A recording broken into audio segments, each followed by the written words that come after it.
Chapter 1. Mary. 1 month prior, Chicago, 1884. Mary glanced toward the window as an uneasy feeling settled in her stomach. The sun was setting, sending rays of oranges and yellows dancing across the landscape like flickering flames. But it wasn't quite evening. The dreaded bell hadn't rung yet, so she hadn't missed her shift. But something felt amiss. She opened her door, being careful to open it slowly so that it wouldn't squeak, and scanned the hall. Nothing seemed off at first, but then she saw it. Elizabeth's door slightly ajar. No one left their door open upstairs. Well, no one except the working women. They had to leave their doors open for customers. But Elizabeth wasn't a working girl. She had shown up a few weeks ago claiming Jacob had tricked her father into giving him custody of her before he died. Mary hadn't doubted her story for a moment, as Jacob was ruthless and always got what he wanted. If he'd set his eyes on Elizabeth, he would have done anything to get her. She knew that from experience. She also knew that Elizabeth always shut her door. Their rooms were the only thing they could call their own, and the only time they could be completely alone. So if Elizabeth's door was open, something was going on. Mary walked softly down the hall to Elizabeth's room and pushed her door open. Elizabeth was at her bed, back to the door, shoving clothing into a bag. Her dark hair fell in waves down her back that shimmered like a creek at night, with each movement of her arm. Mary watched for a moment before she spoke, making sure to keep her voice soft so they wouldn't be heard. "Are you going somewhere?" Elizabeth stilled and her body tensed. Though Mary couldn't see her face, she knew the girl was debating whether to talk or bolt. Had it been anyone else, she probably would have opted for the latter. But Mary had made a point to try and befriend Elizabeth since she'd arrived. So after a moment's hesitation, she glanced up at Mary, her face pale and wary. When she spoke, it was slow and thoughtful. "I can't stay here. This was never what my father planned for me, so I'm leaving town." Mary scoffed softly. None of the girls in the saloon had planned on this life, but sometimes that was the way life worked out. However, Elizabeth was different from the rest of them. She was educated and proper. It was clear her father had loved her very much, and she hadn't come here looking for work like the rest of the women. She'd come only because Jacob had forced her when her father died. "Where will you go?" "I don't know exactly. I'm going to let it be an adventure." Elizabeth shook her head, and a small smile tugged at her lips. But her eyes slid to the side as if she couldn't hold Mary's gaze. She knew where she was going, but she didn't want to tell Mary. For a brief moment, Mary felt slighted. She'd been nothing but nice to Elizabeth, trying her best to make the girl feel welcome, yet Elizabeth didn't trust Mary completely. However, as she thought about it, she realized she would not trust any of the women here either. Most of them would turn on you for a decent meal or a night off. In addition, by not telling her, Elizabeth was protecting her, whether she knew it or not. When Jacob and Luther found out she was gone, the girls would be questioned. And if Mary didn't know where Elizabeth was going, then she wouldn't be able to tell them. Still, she shouldn't let Elizabeth go. Even if Mary didn't know where she'd gone, Luther would probably punish her just because she'd been friendly to Elizabeth. He would assume she knew something, and she had no doubt he would beat her mercilessly until he was convinced she didn't. If she valued her safety, she should holler for help or make a scene, but she couldn't. Elizabeth didn't belong here, and she was still young enough that maybe she could find a good man and raise a family of her own. Mary had to give her that chance. So instead of protecting herself, she stepped into the room and wrapped her arms around Elizabeth. "I hope you find something better than this." Elizabeth stood stiffly for a moment as if shocked by Mary's gesture and unsure of how to respond. But then she pulled back and looked at Mary, her green eyes serious. "Come with me." Mary blinked in surprise. Come with her? Could it be that simple? Could she just walk out on her life and start over? At her age? No, that was foolish talk. "I would love to, but I can't. There's nowhere for me to go, and I'm too old to marry and start over." Elizabeth shook her head. "No, you're not. Look, out west there are more men than women. I'm sure you could find a good man who would marry you, and if not, you could stay with me." Out west? Had Elizabeth caught her slip? Mary watched her for a moment to see if the recognition hit, but there was only a pleading in the other woman's eyes. The thought was tempting, but Mary couldn't do that to Elizabeth.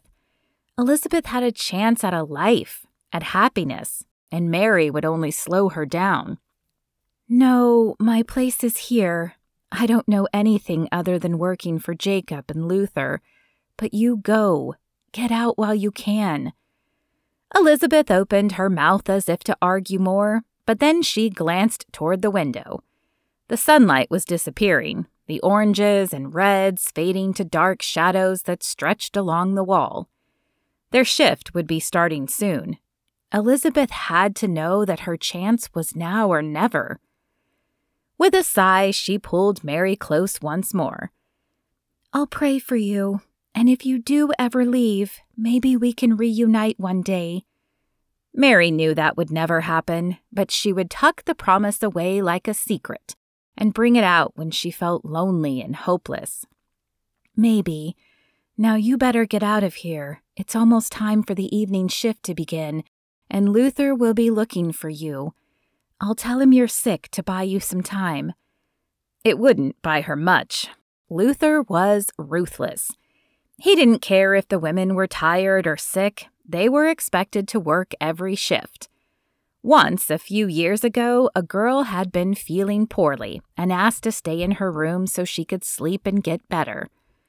Luther had dragged her out of her room, slapped her around, and then sent her out to work. The poor girl passed out while serving, but instead of apologizing and sending her to bed to rest, Luther beat her until she couldn't move. She'd been taken to the doctor after, but she'd never returned. Mary had no idea what happened to her, but she'd feared the worst. Elizabeth squeezed her arm one more time, and then she poked her head out of the room, looked both directions, and headed for the back stairs. Mary crossed to the bed and shoved the pillow under the covers. It was a pathetic small thing and barely made a lump, but perhaps it would fool someone if they glanced in the room. It only needed to work long enough for Elizabeth to escape. With that done, Mary crossed back to the doorway and peeked out as Elizabeth had done. When she was sure no one was in the hallway, she snuck back to her own room to wait until it was time for her to go downstairs. If she went down too early, Luther would surely suspect something. No one went down before they had to, except for Bess. She seemed to think that being at Luther's beck and call would make her life easier. And maybe it did, but Mary wasn't willing to stoop to that level just to have an easier time. Her heart pounded as she sat on her bunk, but it was only a few minutes before she heard the clanging bell that was their cue to get downstairs. She inhaled deeply, summoning her courage and her resolve not to say anything, and then headed downstairs and lined up with the rest of the women who worked the night shift. This was a nightly occurrence so that Luther could make sure they were all present. Though his technical title was bartender, he might as well have been Jacob's partner, as he was around the girls more often and used whatever force necessary to keep them in line. His long, wavy hair swung with each movement of his head as his steel blue eyes regarded each woman. When he got to Mary, he paused and looked back down the line. "Where's Elizabeth?" Mary shrugged and tried not to focus on the jagged scar running down Luther's cheek. "I don't know. Maybe she's not feeling well?" Luther scowled at her, anger heating up his icy eyes. "Get up there and tell her to get down here. I don't care how she's feeling." "Yes, sir." Mary headed back up the stairs. She would have to tell Luther Elizabeth was gone, but she could buy a few more minutes for the woman if she walked slowly. But not too slowly, or Luther would know she knew something. Mary doubted any of the women from the day shift would watch her open Elizabeth's door, but she went through the motions nonetheless. And when she felt she couldn't take any more time, she returned to Luther. "She's gone," Mary said, hoping her face showed disbelief. "Gone?"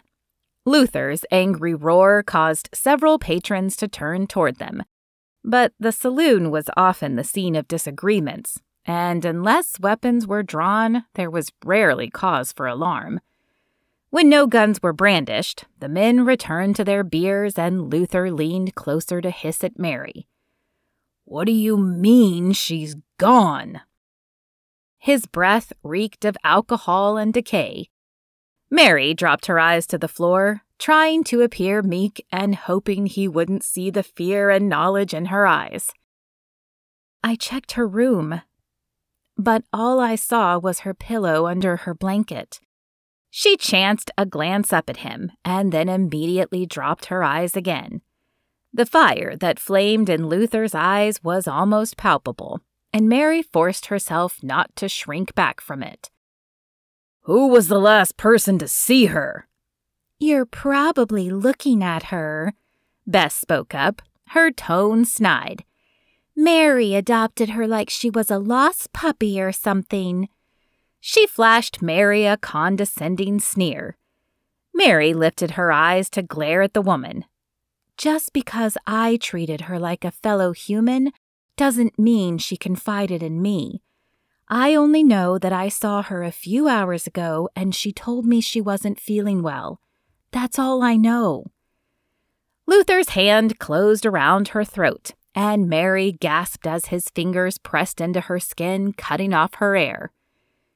"You better be telling the truth, because if you're not—" He didn't finish the sentence, but the squeezing on Mary's throat informed her of what would happen. She would have to be careful, or she might end up dead. "All right, get to work," Luther hollered at them as he released Mary. "I'll let Jacob decide what to do with you when he gets back." As Mary made her way to the bar to get her assigned tables, Lucy, one of the older women, sidled up to her. Lucy was one of the nicer ones, even though she had been a working girl when she was younger.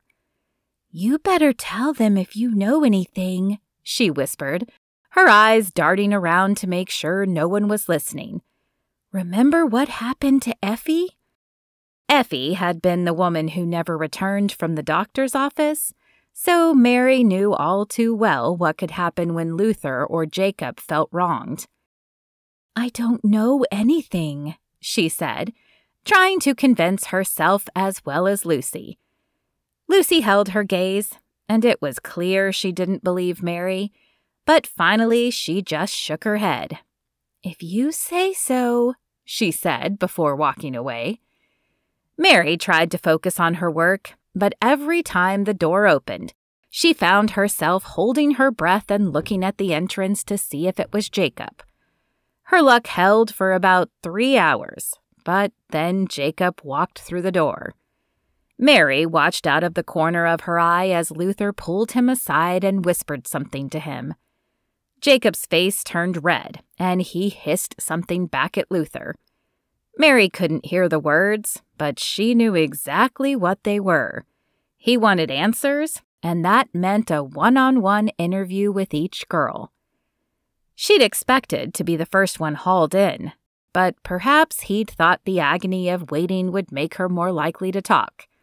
She could not deny that it was wreaking havoc on her insides, as her stomach bunched and curled. Mary watched as one woman after the other exited, face red and blotchy. A few shot her glares as if she had caused this. In a way, she supposed she had, but most simply ignored her and walked back to their rooms. Lucy was the last one to go in before her, and Mary flinched when she heard Lucy cry out. She hated that the women were suffering, but Jacob and Luther seemed to take pleasure in hitting women. They'd been smacked around for breaking glasses and for being too slow.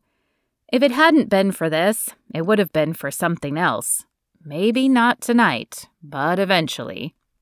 "He's ready for you," Lucy said as she exited, her face red and her eyes watery. It was clear that at least one of the men had used their hands to encourage her to speak, but Lucy hadn't known anything. How much harder would it be for her? Mary stepped into the office and tried to swallow her discomfort. She'd never liked this place, but now the fear and hatred hung like an invisible curtain in the air.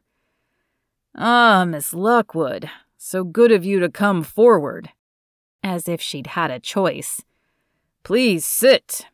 Jacob motioned to the one chair set in the center of the room. Though she wanted to get as far away from that chair as possible, Mary did as she was told. She placed her hands in her lap to keep from gripping the chair. They didn't need to know how strong the fear coursing through her was, or how loud her heartbeat sounded in her ears. "So, Miss Lockwood, Luther tells me that Elizabeth went missing today." It wasn't a question, but Mary nodded nonetheless. "Yes, sir. She didn't show up for roll call. I assumed she was sick, as she'd mentioned earlier that she wasn't feeling well." "Is that so?" Jacob leaned back against his desk, his arms folded across his chest. "Yes, sir. When she didn't show, Luther sent me upstairs to look for her, but all I found was her pillow under her blanket." He moved so quickly that Mary didn't even have time to register what he was doing before the pain flared across her face and her eyes stung with tears. She blinked them back.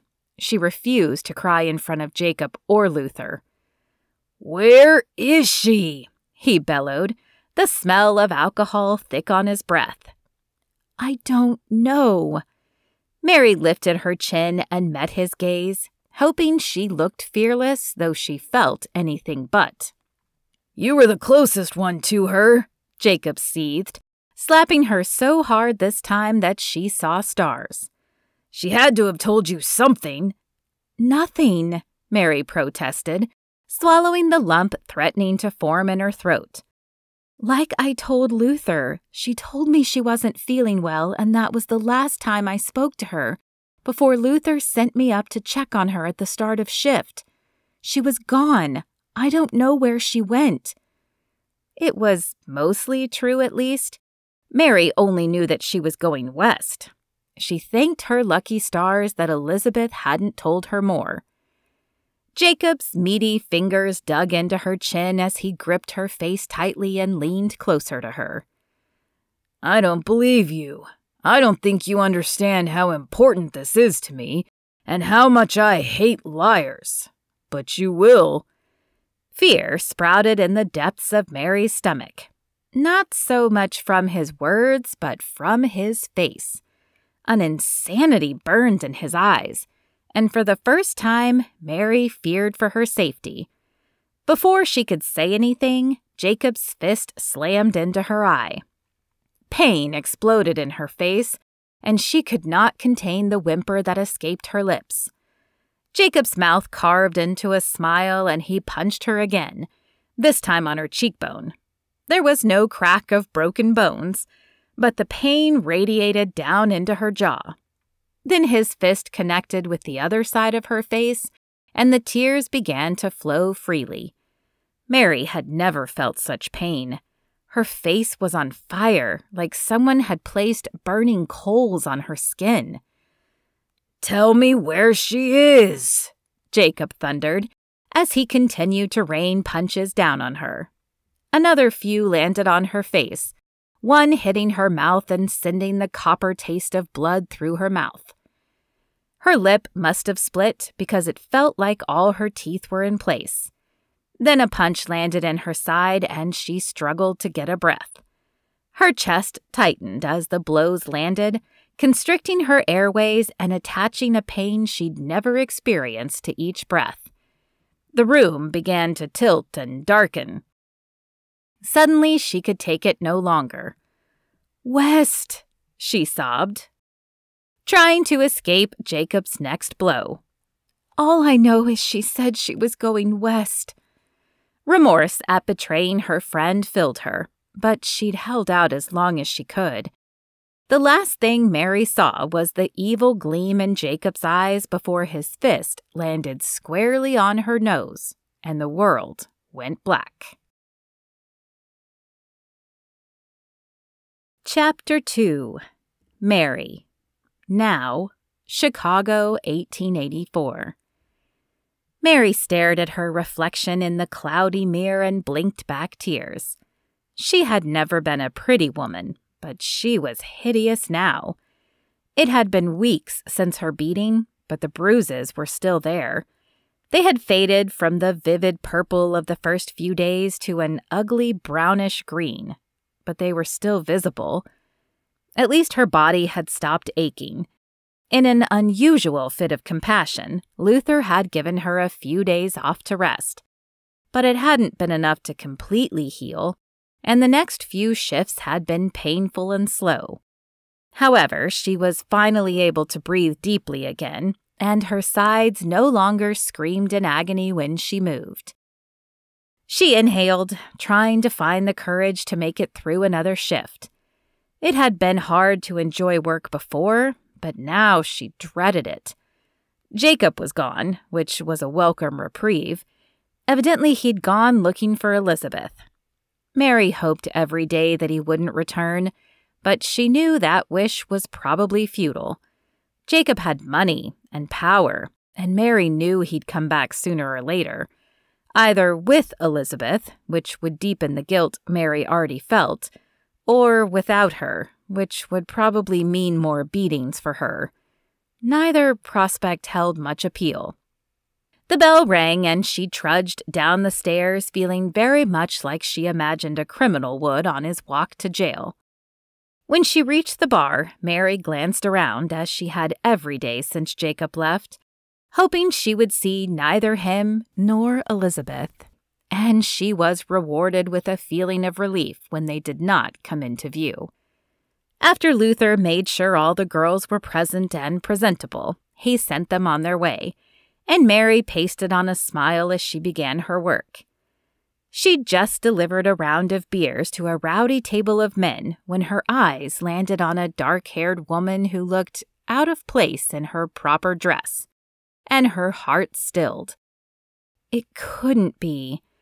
If she was here, that meant Jacob must have found her.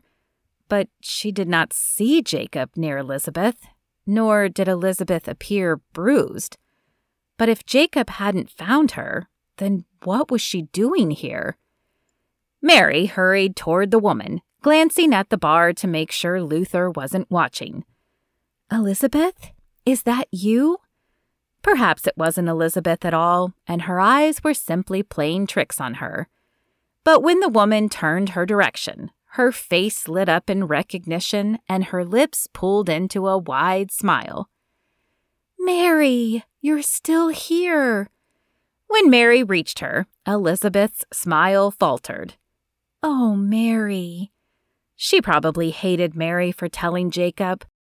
"I'm so sorry, Elizabeth. I tried to be strong, but I wasn't." Elizabeth shook her head, sadness in her eyes. "It's okay. I understand. But how can you not be mad? You were supposed to get out of here, and now you're back, and Jacob is probably never going to give you a chance to escape again." Elizabeth grabbed her hands. Jacob came after me, but he's not why I'm here. I came back for you. But I don't understand. Mary glanced around for Luther again, but he was nowhere to be seen. Had he gone upstairs or to the storeroom to restock something? Either way, she knew there wasn't much time before he returned. If he came after you, how did you get away? Elizabeth smiled and glanced back at a large man with sandy brown hair and kind eyes. This is my husband, Carl Baxter. He saved me, and then he and his friends made sure Jacob was arrested. He's in prison, Mary. He's not getting out anytime soon. I know you said you couldn't leave here, but this is no place for you. Come back with us. Come to Sage Creek. I have a dress shop that I'm opening and a job for you. You won't have to do saloon work any longer. Mary blinked at her, sure she had heard the words wrong. A dress shop? But I don't know the first thing about working in a dress shop, Elizabeth. But you will. You sew, and you're a quick learner. I know it. Please, Mary, I can't bear the thought of leaving you here. Mary chewed on her lip and glanced over at the bar again. She had turned down Elizabeth's offer once. Could she really do it again? You're sure Jacob is in prison? Yes, ma'am, Carl said, stepping toward them. He's in the Huntsville prison and won't be getting out any time soon. Mary couldn't believe it. He was finally in prison where he belonged. Maybe she could leave, but she had little money and almost nothing to her name. But what about a place to live? I don't have much money saved up. Elizabeth smiled at her husband before turning back to Mary. You'll stay with us until you can afford a place on your own, or until you find a nice man to marry. Please, Mary, there's nothing left for you here. When they find out Jacob is in prison, this place might even close. And even if it doesn't, do you want to continue working for Luther? Mary looked back once more at the bar and then shook her head. She didn't know what the West might hold for her, but it had to be better than here. No, I definitely do not. Give me a minute to grab my things. Mary dashed up the stairs, hoping Luther wasn't up there, and threw her few dresses and personal items into a bag. There wasn't much, but she took a moment to scan the room just in case. Then she headed back down the stairs, a smile tugging at her lips. She was leaving. Actually leaving. I guess I'm ready, she said when she reached Elizabeth again. Wonderful. Elizabeth wrapped an arm around her shoulder and led the way toward the door. But before they were able to step into the sunlight, Luther stepped into their path, and Mary's heart sank. She should have known he would never let them leave. Well, Jacob is going to be mighty pleased to see that you've returned, he said, his eyes scanning Elizabeth before turning to Mary. And where do you think you're going?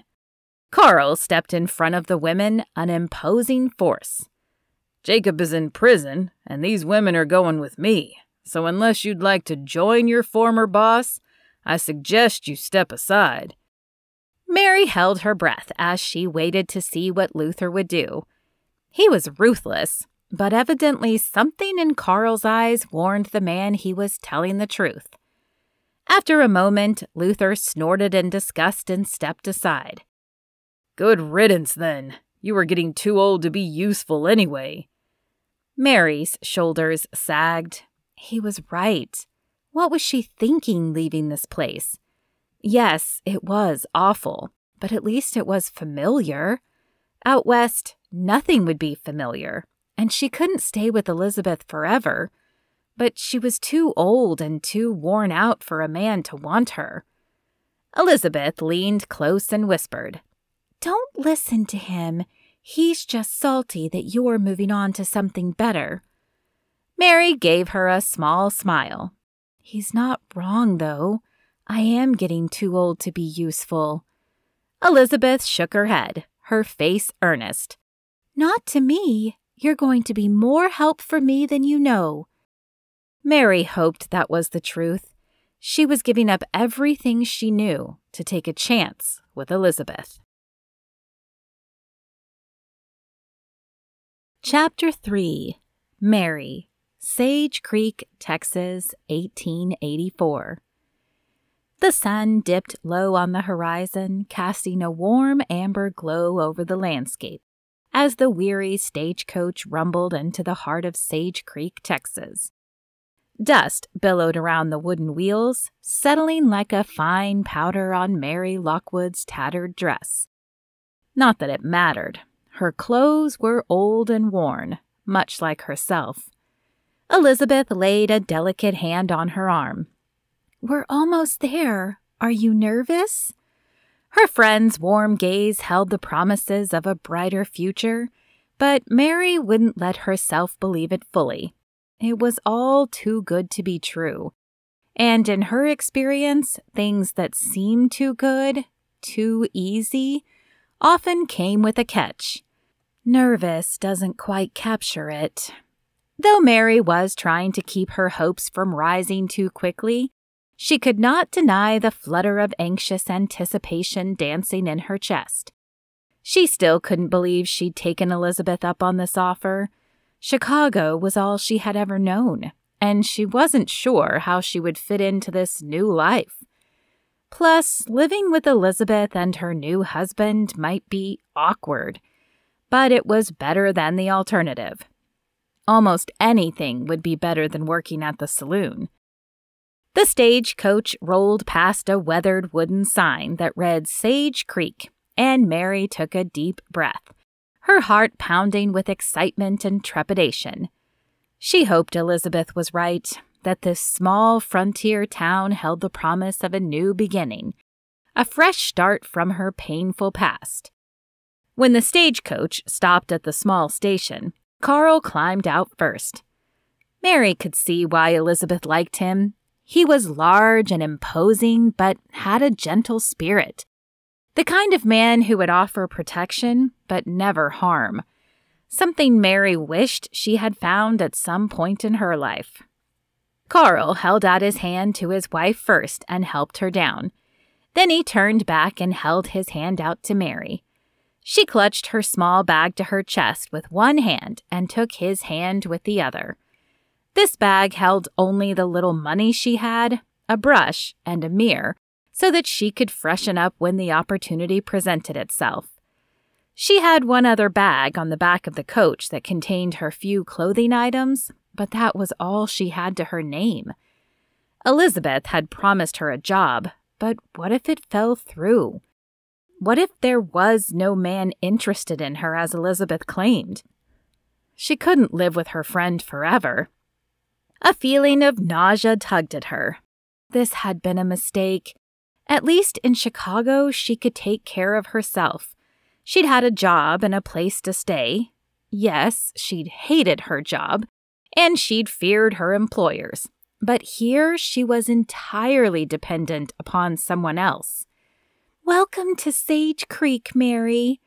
Elizabeth looped her arm through Mary's and flashed her a soft smile. "I know it's not as busy or even as pretty as Chicago yet, but I promise you'll get used to it." Mary took a deep breath to calm her anxiety and looked around the town. It was not what she had expected at all. Sage Creek was small and brown, the buildings barely standing out from the landscape around them, where Chicago had been big and vibrant. What would she do here? "It's much smaller than I expected." Elizabeth tipped her head back and laughed, the sound soft and melodious like bells. "Yes, that is exactly what I thought the first time I saw it too. But progress is coming. I opened my dress shop, and another building down the way is being built. Plus, there is talk of the railroad coming through." Behind them, Carl grumbled. "The railroad isn't necessarily a good thing. It brings a lot of noise and too many people. The town is good just the way it is." Elizabeth shook her head as Carl moved to the coach to grab their bags. "Don't mind him. He doesn't like too much change at once." "I can understand his feelings," Mary said softly, as she gripped her bag tighter. This was definitely more change than she was used to. "You have nothing to worry about." Elizabeth patted Mary's arm with her free hand. "Would you like to see the shop?" "I suppose." Mary still didn't know exactly what she was expected to do in this shop. Yes, she could sew, but she was no seamstress. "Wonderful. I just know you're going to love it as much as I do." "You ladies go on ahead," Carl said, as he placed the bags at his feet. "I'll load up the wagon and come get you." With a grin, Elizabeth led the way from the station into the heart of the town. Though the buildings looked very similar, Mary could see differences between them as they passed. The bank was a little bigger than the other buildings, the saloon a bit more lively. The first thing she noticed when they arrived at the Mercantile was a large window with a dress displayed. It was a beautiful red gingham dress, prettier than one Mary had ever owned. The sides were bustled to create a cascading pattern, and an exquisite lace detail lined the neck. "Elizabeth, is that your dress?" Elizabeth's smile lit up her whole face. "It is. Do you like it?" "It's beautiful. I don't know that I've ever seen a prettier dress." "Come on, there are many more upstairs." Elizabeth let go of Mary's arm to pull open the door, and the sound of a bell softly tinkling overhead reached Mary's ears. This store was smaller than the one she had shopped at in Chicago, but she didn't need much, and she could see it held the necessities as everything was arranged in neat rows. "Elizabeth, thank goodness you're back." Mary startled at the male voice and then scanned the area to find the owner. From the back of the store emerged an older gentleman with salt and pepper hair and lines etched into his face. Her breath caught. Though time had definitely played with his features, he was still handsome and fit. More than that, though, Mary sensed a kind demeanor. "I am Mr. Brown. Thank you for watching the shop for me while I was gone. This is my friend Mary Lockwood. She will be staying with me and helping out in my shop." Mr. Brown turned his gaze on Mary, and she wilted. He was the shop owner? Would he look at her as the other business owners in Chicago had? Either they regarded her with suspicion, expecting her to steal from them, or they gazed at her with disdain, as if she was trash. She didn't think she could bear it if he looked at her the same way. But though his eyes appraised her, she saw neither suspicion nor disdain. In fact, she saw little reaction at all. His lips neither smiled nor frowned, but remained in a straight line. He offered her a simple nod. "Pleasure to meet you, Miss Lockwood." And then his attention returned to Elizabeth. Mary should feel relieved. His greeting may have lacked warmth, but it was much kinder than most she'd received. Still, she couldn't deny she had been hoping for more. Some hint that he saw her as a person and not a thief or degenerate. "I'm glad you brought help. I've had at least half a dozen women in here asking about dresses while you were gone, and I didn't know what to tell them, so I simply took their names and figured you could deal with it when you returned." Elizabeth grabbed Mary's hands, a wide smile on her face. "See, Mary? I told you that you would have work. 6 women? That's more than I've had since I started." "That's wonderful, but I don't even know what to do." Mary kept her voice low. She wished they were having this conversation out of Mr. Brown's earshot. She didn't want to give him reasons to think less of her. "Oh, but you will, and it will be wonderful. Come on, let me show you upstairs." "Thank you, Mr. Brown. I'll get the information when we return." He grumbled as he returned to the back of the store, but Elizabeth paid him no mind. She tugged Mary to the suitcase and then led the way upstairs. When they reached the landing, Mary gasped. It was a small space and tight, but she could see the potential. Elizabeth had beautiful fabrics stacked to one side. A sewing machine and a dress model sat on the other side. In the middle was a table for cutting fabric and attaching pins for patterns. Elizabeth, this is wonderful. Mary wandered over to the fabric and gently lifted the top one. It was soft beneath her fingertips, not scratchy like her own dresses. Isn't it? And I hope to grow even more. You'll work here, taking orders, cutting fabric, and pinning the patterns. Then I'll sew. It will be tight working quarters, but much better than the saloon, don't you agree? Mary nodded. I do. I just hope we bring in enough money to make it worth it for you to keep me. Elizabeth came over and placed a hand on Mary's arm.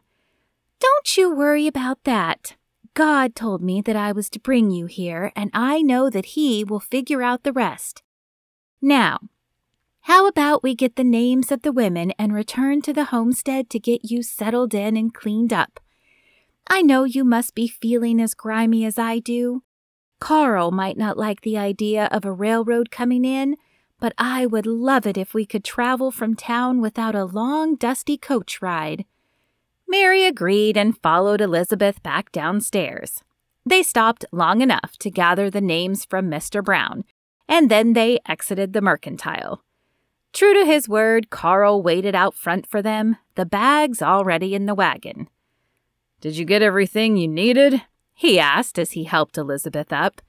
Yes, thank you. 6 women came looking for dresses while we were gone. 6, huh? That's wonderful. He helped Mary up and then climbed into the other side. I guess you'll have your hands full for a bit. Elizabeth smiled and grabbed Mary's hands. I will, but thankfully I'll have help. Mary smiled back, but she could not shake the worry from her heart. Elizabeth might be sure this was God's will for her, but Mary wasn't. She didn't even know this God Elizabeth spoke of, and she'd never done work besides at the saloon. What if this turned out to be a spectacular failure? Chapter 4. Henry. Henry Brown sighed as he stared down at his expense sheet. It had not been a good month, even with Elizabeth's dress shop bringing in more customers, and he knew that it was time for a change. He'd been looking to expand so that he could offer more household goods and tools, but that required money, and since he was short on that, he had only one remaining option: a loan. The only problem was that the banker despised him. Still, he'd have to try. Lord, you know what I need, and you know the history between myself and Harold Thompson. Please soften his heart to hear my words, and if this loan isn't your will, please show me what is. Henry scribbled out a quick sign stating that he'd be back in 15 minutes. He didn't think it would take any longer than that, and hung it on the door before locking it. Then he made his way to the bank. The sun, though setting, still shot down rays of warmth, but they did nothing for the chill that Henry felt in his bones. He hadn't spoken directly to Harold Thompson in years, but he doubted the man's position had changed. When Henry reached the bank, he paused, his hand on the ornate handle, before pushing open the heavy wooden door. The scent of ink and polished wood assaulted his senses as he stepped inside, and he had to blink a few times to adjust to the dimmer interior. The bank was much more open than his store. In fact, other than a few chairs that created a waiting area, the only furniture in the room was a large, ostentatious desk, and behind it sat Harold Thompson. From the way the desk gleamed, Henry wondered if Harold had it polished every day. No doubt he employed someone who did that for him. Henry couldn't imagine Harold doing such menial work. Even when they'd been friends, Harold had often tried to find ways out of tasks he considered beneath him. Harold glanced up, his shrewd eyes narrowing at the sight of Henry. The man was stern on a good day, but he'd given an extra dose to Henry since that fateful day Maggie had chosen him over Harold so many years ago. "Henry Brown, I thought you said you'd never step foot in this bank." Those words had left his mouth years ago, but he hadn't said them directly to Harold. Still, he should have known they would make their way back to him. They had been said in a moment of anger, after learning that Harold had made a pass at Maggie, even though she was married to Henry. "I didn't think I would, but I do apologize for saying it. I let anger and resentment get the better of me." Harold's brow lifted. "Anger and resentment? What exactly did you have to be angry about? I'm the one who was wronged." Henry took a deep breath, trying to retain his calm. Harold had not been wronged, but no matter how he tried to explain that, Harold would not accept it. "It doesn't matter. It's in the past." An indignant chuff escaped Harold's lips. "The past? I'm not surprised to hear you say that. What exactly can I do for you, Mr. Brown?" Condescension oozed from Harold's voice as he leaned back and placed his hands on his oversized chair. Henry did not miss the formality in Harold's question, but he still hoped the man wouldn't hold the past against him when it came to his livelihood. "I've come to ask for a loan." Henry's hands clenched at his sides, and he wished he had a hat to hold in them. He didn't want to present any signs of weakness. Harold was a shark, and he sensed weakness like blood in water. Harold's eyebrows lifted. "A loan? I never thought I'd see the day the proud Henry Brown would need a loan, especially from the likes of me." Henry swallowed the unkind words he wanted to say. Pride was his stumbling block, as he'd been raised to be self-reliant and rarely ask for help. But he resented Harold using it against him like a weapon. "I didn't think I would need a loan, but times have changed. The store needs some updates, and I don't have the cash on hand to do them. I promise I'm good for it, though." "You promise, do you?" Harold chuckled, and a mischievous gleam sparked in his eyes. "If only your promise meant something, but I seem to remember that you break your promises. At least to me." Henry sucked in a deep breath and clenched his fists tighter at his side. "That was years ago. We were boys, and I couldn't help it that Maggie fell for me." "You never gave her the chance to choose," Harold thundered, his hands slapping against the desk as he leaned forward. "You turned her against me before she even got to know me." "That's not true," Henry began. "I tried to keep my distance, but she was helping in the store. I couldn't ignore her." "You could have told her you weren't interested in her." Harold's chest heaved with anger. "But that would have been a lie. You knew that I liked her too. There are so few women out here, Harold. You will refer to me as Mr. Thompson. You lost the right to call me Harold when you stole Maggie." "I didn't steal her. She made a choice." As much as Henry wanted to fight this, he knew it was a lost cause. There would be no money from Harold, and even if there were, he would probably attach exorbitant interest or payback rules to it. "A choice that you influenced. I'm sorry, but this bank has no money for you." "This isn't right, Mr. Thompson," Henry said, catching himself. "You are the only bank in town, and you are denying me the right to expand my business simply because of a personal matter that is decades old." "As owner of the bank, that is my right."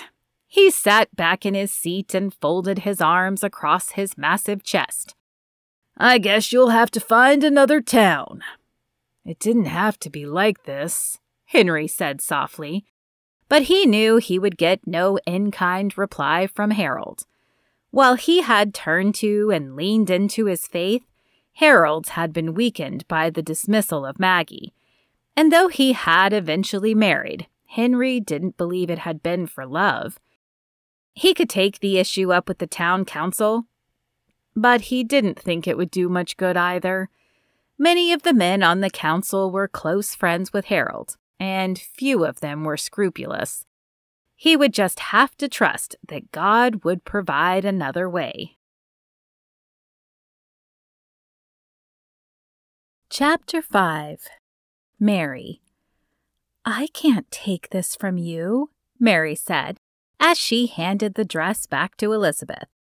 It took every ounce of her resolve to do it, but she knew she couldn't keep the dress. It was too good for someone like her. "Of course you can, and you must. If you are to work in my store, I need you to wear one of my dresses. Think of it as advertising. When people compliment you on the dress, you can tell them that I made it.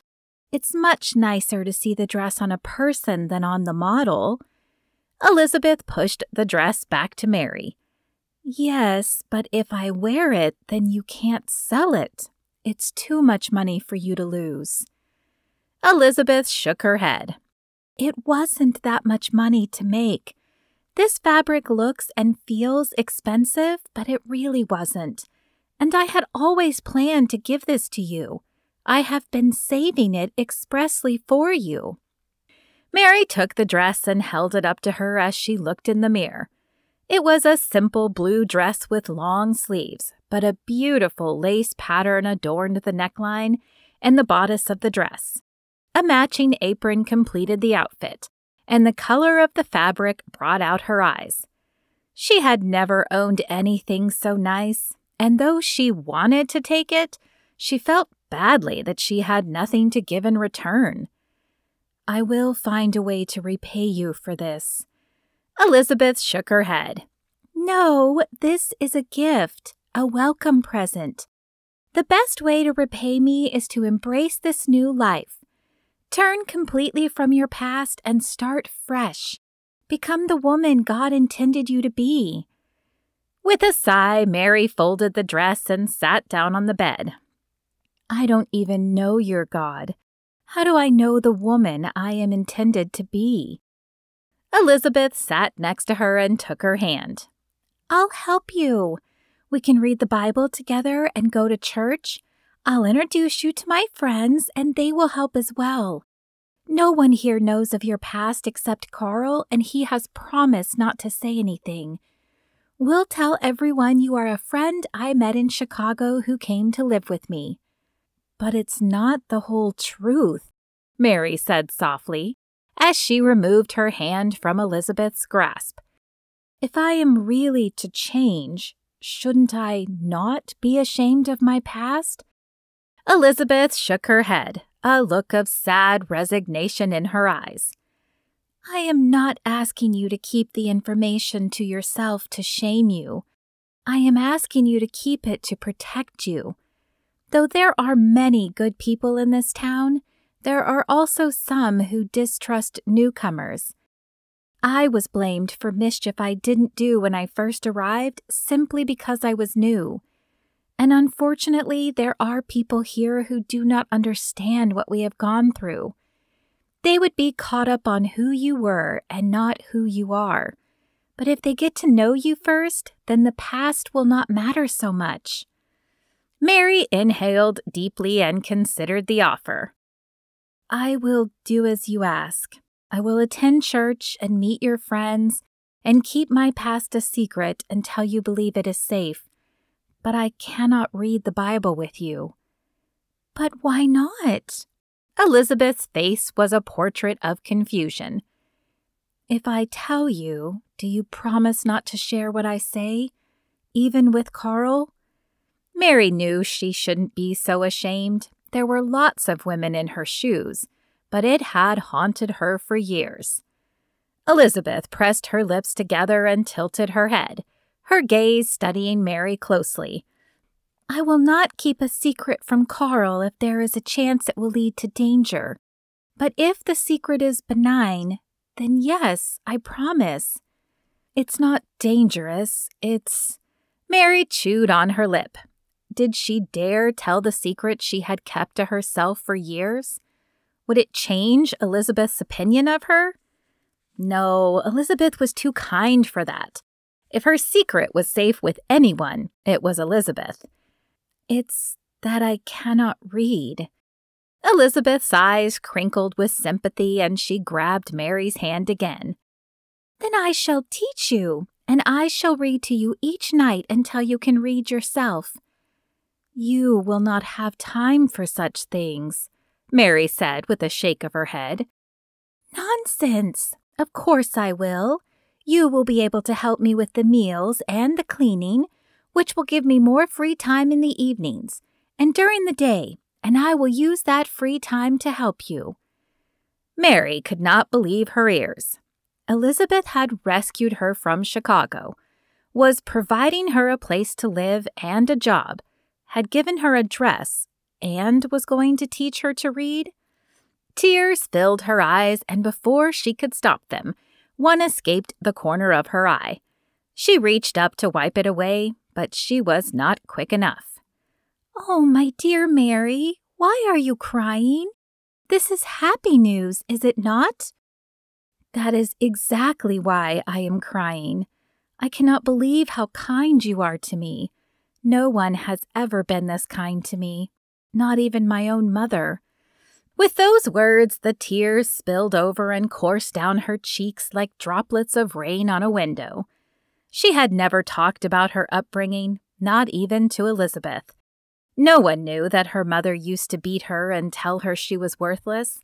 No one knew that her father had turned a blind eye and refused to step in and help her because he was too scared of his wife. "Oh, Mary, I'm so sorry." Elizabeth pulled Mary to her chest and patted her back and head like a mother would to comfort a child.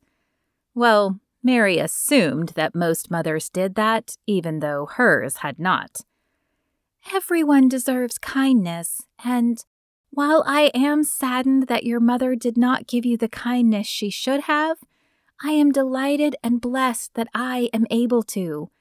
God can restore all things, even your broken past, and your healing begins today." As Mary cried, Elizabeth prayed over her, and slowly her tears subsided. An odd sensation filled her body like pieces of her were healing, but she couldn't name the pieces or describe how it was happening. In her mind, it was like pieces of a puzzle coming together. But what kind of picture would they form? "Come on, let's get started on supper," Elizabeth said, pulling Mary up from the bed. "I'll show you the garden, and you can help me pick vegetables. After supper, we can read and discuss tomorrow's duties at the store." Mary had no idea what that would entail, but Elizabeth was being so kind to her that she would do all she could to help her friend. She followed her friend out of the bedroom and placed the dress on her worn bag on the way out the front door. "So here is the garden," Elizabeth said, when they reached the square area off the side of the house. "I have lettuce, carrots, and potatoes. I'm hoping to expand and add some cornfields and strawberry plants in the future." "It's wonderful," Mary said with a smile. Then her eyes lifted to take in the rest of the area. "Is all this land yours?" Elizabeth grinned. "As far as the eye can see, it's so different from Chicago that it took me a bit to get used to the quiet, but now I love it. There's even a little stream." "This is really beautiful, Elizabeth." Though happy for her friend, Mary wondered if she would ever have a home like this. Picking up on her melancholy, Elizabeth placed a hand on Mary's arm. "One day you will have a house and property just as fine. I know it. Now, how about you gather what carrots and potatoes you can, and I'll fetch meat from the shed." Mary nodded and picked up a nearby bucket to fill with vegetables. As she pulled the vegetables from the ground, she marveled at the feel of the dirt beneath her fingers. She couldn't remember the last time she'd placed her fingers in dirt and felt the tiny grains. She'd hated dirt in Chicago, associated it with feelings of loathing and disgust, because it was often caked on the men who grabbed her. But this dirt was different. This dirt was soft and symbolic of life, new life. Could she be like the vegetables in this dirt?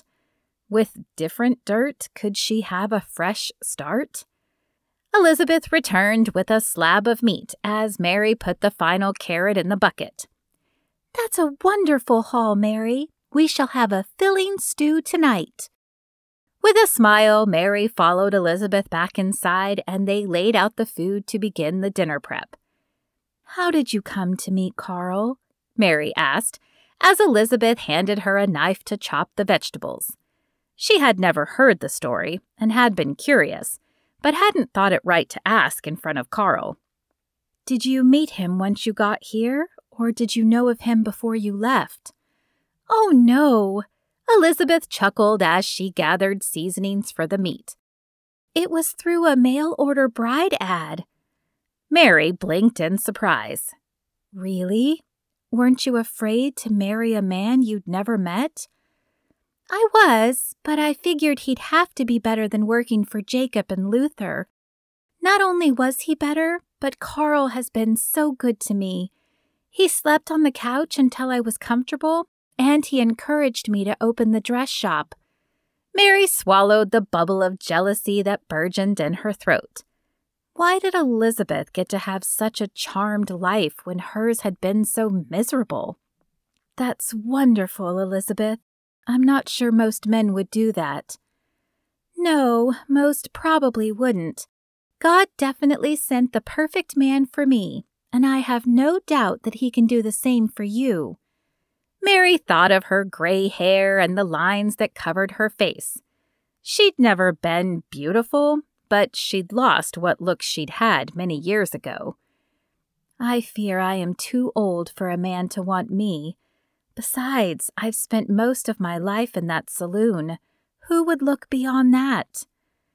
"I believe there are men who would," Elizabeth said softly. "As I said, your past does not have to define you." Mary wasn't sure she believed that, but she let the discussion go, and the two finished the meal preparation in a companionable silence. As the sun began to set, the front door opened and Carl walked through. "Whatever you are cooking smells amazing." Elizabeth smiled at him before turning her smile to Mary. "Thank you. Mary helped." Mary shook her head softly. "All I did was get the vegetables and chop them up, but it was nice to do something with my hands other than serving beer." "Well, if you like using your hands, there is plenty of work to be done around the homestead as well." Carl removed his hat and set it on a chair before coming and sitting at the table. "I'd be happy to help any way I can," Mary said. "It would give me a chance to repay your kindness." "There is no repayment needed," Elizabeth said. "We both agreed that we couldn't leave you there, but we're happy to have any help you want to give." "Absolutely," Carl agreed. "However, I am starving, so let's pray and dig into this delicious meal." He and Elizabeth bowed their heads and closed their eyes, and Mary followed, though she wasn't sure she believed in prayer. She had never prayed before eating, or before doing anything before, but she found that she didn't mind. She had no idea if this God of theirs was real, but a sense of peace enveloped her as she listened to Carl. "Lord, we thank you for this day and for the food on the table before us. Thank you for our guest, and please make clear your will for her life. Amen." When the prayer was over, Elizabeth dished up the stew and the three ate their dinner in a companionable silence. When it was over, Carl retired to the living room and Mary helped Elizabeth wash the dishes. Then they joined Carl in the living room and listened as he read a few chapters from the Bible. He read from a book titled Jonah, and though it was short, Mary found herself wondering about the story. Had a man really been swallowed by a giant fish? Was she supposed to believe this as truth? Was this what all the books of the Bible were like? When he finished reading, Carl set the Bible aside and picked up a piece of wood and a knife.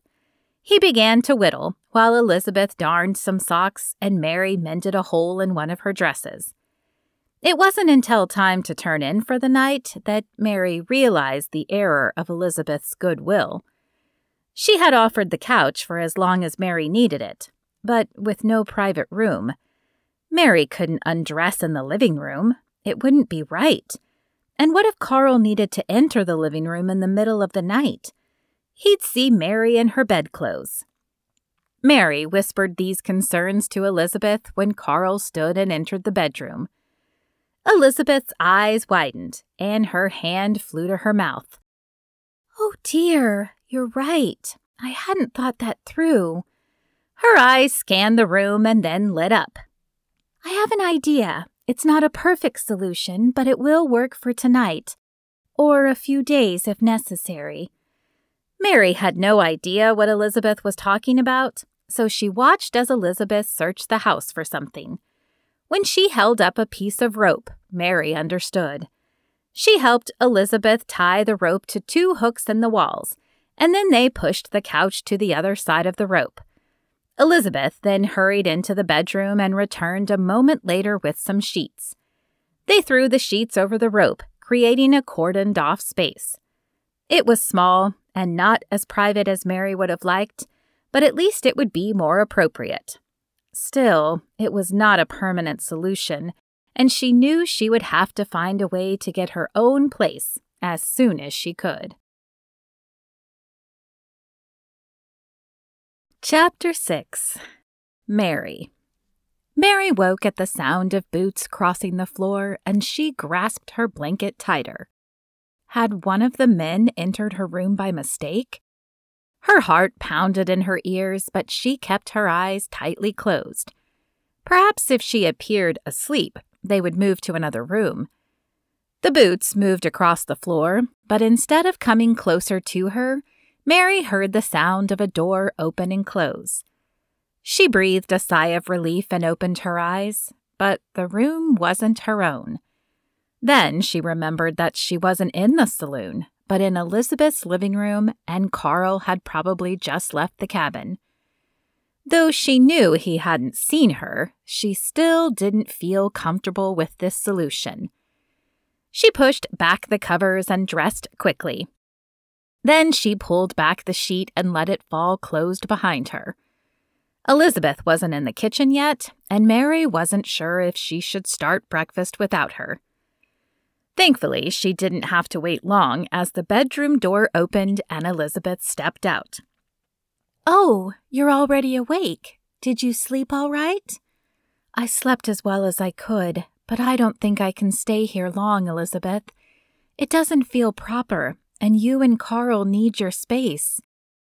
Elizabeth pressed her lips together. "I suppose you're right. There's a widow who owns a house at the edge of town. She's been talking about opening a boarding house. Maybe we can stop in today and see if she's interested."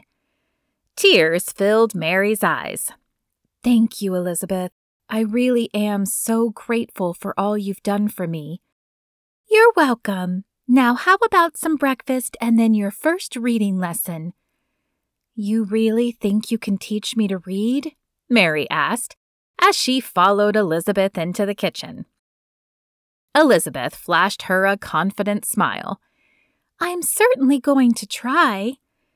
Though Mary had more questions, she kept them to herself and helped Elizabeth with the biscuits for breakfast.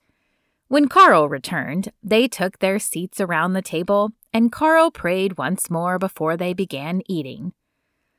"What do you have planned for the day?" Carl asked as they passed the biscuits around. "We're heading to the store for a bit. A lot of women were asking for dresses while we were gone, so we're going to visit them all and hopefully get some orders. I'll take Mary with me for a few and then finish the rest on my own while she stays in the store in case more come in. Then we'll cut and pin patterns so I can start sewing tomorrow. Do you need help around the homestead today?" Carl chuckled and shook his head. "I can always use help around here, but it can wait for a bit. Getting your business profitable is important, too." Elizabeth smiled at him and placed her hand on his arm. "Thank you for being so understanding. I'm so glad God brought us together." As Carl placed his hand on Elizabeth's and gazed at her with such love, Mary felt another surge of guilt. She shouldn't be here invading their privacy. They were still newly married, and they deserved their alone time. She hoped this boarding house worked out because she didn't know what she'd do if it didn't. When breakfast was finished, Carl headed back outside and Elizabeth grabbed the big black book Carl had been reading from the night before and placed it on the table. Mary's eyes widened at the size of the book. "You want me to read that?" "Well, not in one day," Elizabeth said with a laugh. "The Bible is meant to be read in small chunks. Some parts are definitely harder to read than others, so we're going to start with one of the easier books. This is the book of Mark. See, here at the top, M-A-R-K spells Mark." Mary took the heavy book in her hands. The cover was made of a soft leather, but the pages inside were thin and light. She wondered how she would ever be able to read the whole thing. M. She traced the letter with her finger. Though she wouldn't have been able to describe it, she supposed it looked like what she thought it would. Then the A, but when she got to the R, she paused. This didn't look anything like she'd imagined. Her eyes scanned the rest of the page, and while she could pick out other M's, A's, R's, and K's, the letters were like a C. She had no idea how to navigate them as they made no sense to her. "I don't know, Elizabeth," she said with a heavy sigh. "I see the letters, but I don't know how to put them together to make words." "It's okay. We'll start easy." Elizabeth took the book back and placed her finger on the first line. "I'll read the line word by word, and you try to remember what certain words look like." Mary nodded, but she didn't know how successful she would be. Chapter 1. Chapter is a longer word, but a good one to look at because it's going to appear over and over throughout the Bible, Elizabeth said. Chapter, Mary repeated as she looked at the word. Do a C and an H together always make a ch sound? Elizabeth's face scrunched in thought. I believe so. I can't think of a word when they don't. Okay, the next word is the. That's another word to memorize as you'll see it a lot. And it doesn't sound like it looks. This word is beginning. That's a harder word, but you won't use it often. Then we have of. And do you recognize the next word? Mary looked at the word above Elizabeth's fingers. T-H-E. She scanned back over what Elizabeth had read, and there it was at the beginning. But how had she pronounced it? The? Mary asked tentatively. A large smile broke out on Elizabeth's face. Yes, the. You got it. Okay, so far we have the beginning of the. The next word is gospel, which you'll see used often in the Bible. Then we have of again, and then Jesus Christ, the Son of God. Now you try. Just read these words again. Mary did as Elizabeth asked, stumbling only slightly on some of the words. That's it. You're getting it already. I'll keep reading. As Elizabeth continued, Mary tried to guess the words before Elizabeth said them. She didn't get many right, but she was proud of herself when she recognized the, of, and a few others. When Elizabeth reached the end of the chapter, she looked up at Mary. Now, can you tell me what we read? Heat flamed across Mary's cheeks and she averted her gaze. "I'm sorry, I was paying such attention to the words themselves that I wasn't listening to the story." "That's okay. It's hard to learn to do both. This chapter is one telling about Jesus. It starts off speaking of John, who was actually Jesus' cousin, and how he preached first, preparing a way for Jesus. Then we see Jesus picking his disciples and asking them to follow him, and finally we see him performing some of his miracles." "Do you really believe he performed miracles?" Mary asked. "I do," Elizabeth answered. "Don't you think it's a miracle we're both here and away from Luther and Jacob?" Mary opened her mouth and then closed it, words failing her for a moment. After a few seconds of thought, she tried again. "I guess I never thought about it that way. I assumed you were talking about big miracles, like bringing someone back from the dead. He did that once, didn't he?" Mary didn't know many stories from the Bible, but she was certain she'd heard one along those lines, though it had been a long time ago. "More than once," Elizabeth said with a smile. "He also fed hundreds with just a few loaves of bread and some fish, and he healed people of their ailments. Lame men walked, lepers were healed. He did such amazing things." "So how come he doesn't do big miracles anymore?" Mary asked. She thought back to her childhood. How come he hadn't stopped her mother from beating her, or given her father courage to stand up for her, or protected her from falling prey to Jacob's charming words? How had he just watched her suffer and done nothing about it? "I don't know that he doesn't," Elizabeth said slowly. "But I think I understand your question. First, we have to remember that the world is much bigger now. When the Bible was written, most of those miracles were performed in a much smaller area. So it's possible there are still miracles like that happening, but in a different place. Second, Jesus performed most of the miracles, and after his resurrection, he returned to heaven. So he isn't here in a human body to perform the miracles anymore.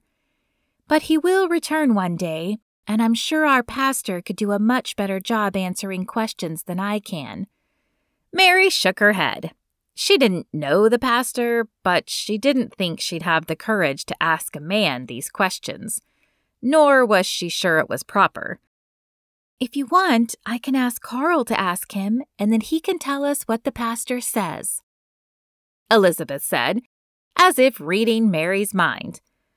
"Only if you think he'd be amenable. I don't want to overstep." Elizabeth placed a hand on Mary's arm. "It's not overstepping.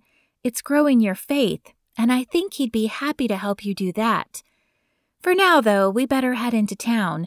We need to visit the women who requested dresses while I was gone and stop in to see Mrs. Nelson." She closed the book and returned it to a small table that sat against the wall. Mary helped Elizabeth wash the breakfast dishes, and then they hitched up the wagon to head into town. As Elizabeth drove, Mary scanned the landscape around them. Most of it was flat and brown, but there were patches of thick underbrush that Mary imagined you could get lost in. Just as they reached the edge of town, Elizabeth pulled on the reins and stopped the horse in front of a white house with green shutters. It was larger than Elizabeth's house, but still not as large as some of the houses back in Chicago. "This is Mrs. Nelson's house," Elizabeth said as she climbed down. "Let's see if she can help us." Mary followed Elizabeth up to the house. A wooden porch ran across the front of the house, and 2 rocking chairs sat to the right of the door.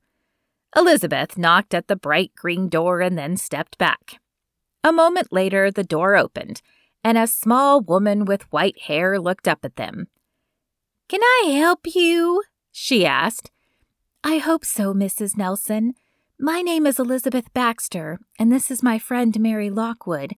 I heard around town that you were thinking of opening up your unused rooms for boarders, and I was wondering if Mary could be your first boarder. I'd love for her to stay with Carl and me, but we only have the one room currently, and though we sectioned off an area in the living room for her, it's not a long-term solution."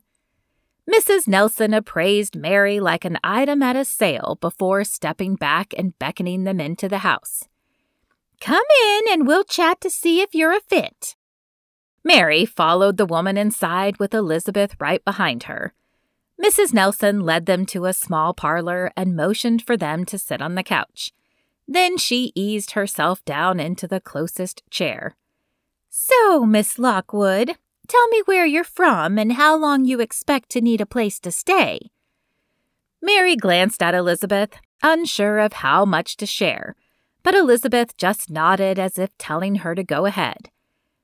"I'm from Chicago, and I don't know how long I'll need a room, until I can save up enough for my own home, I suppose. Or until one of our single men sweeps her off her feet," Elizabeth said with a smile.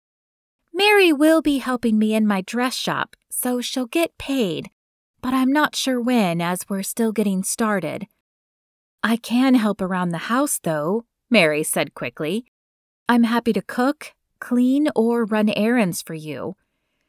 Mrs. Nelson said nothing for a moment as she looked from Mary to Elizabeth and back again. "You're not running from the law or a dangerous man, are you?" Mary shook her head. Mrs. Nelson narrowed her eyes. "I don't allow men in the house beyond the parlor. Guests need to be approved before they show up, and you're responsible for cooking 4 suppers a week." "Of course," Mary said quickly. "Before you decide, let me show you the room. It isn't much, and I don't want to hear you complaining after agreeing." "No, ma'am," Mary said. She didn't really care what the room looked like. It would be hers, and it would give Elizabeth and Carl their space back. But she followed the woman anyway. Mrs. Nelson opened the door to a small room that contained only a bed, a chest of drawers, and a washstand. But it was enough for Mary.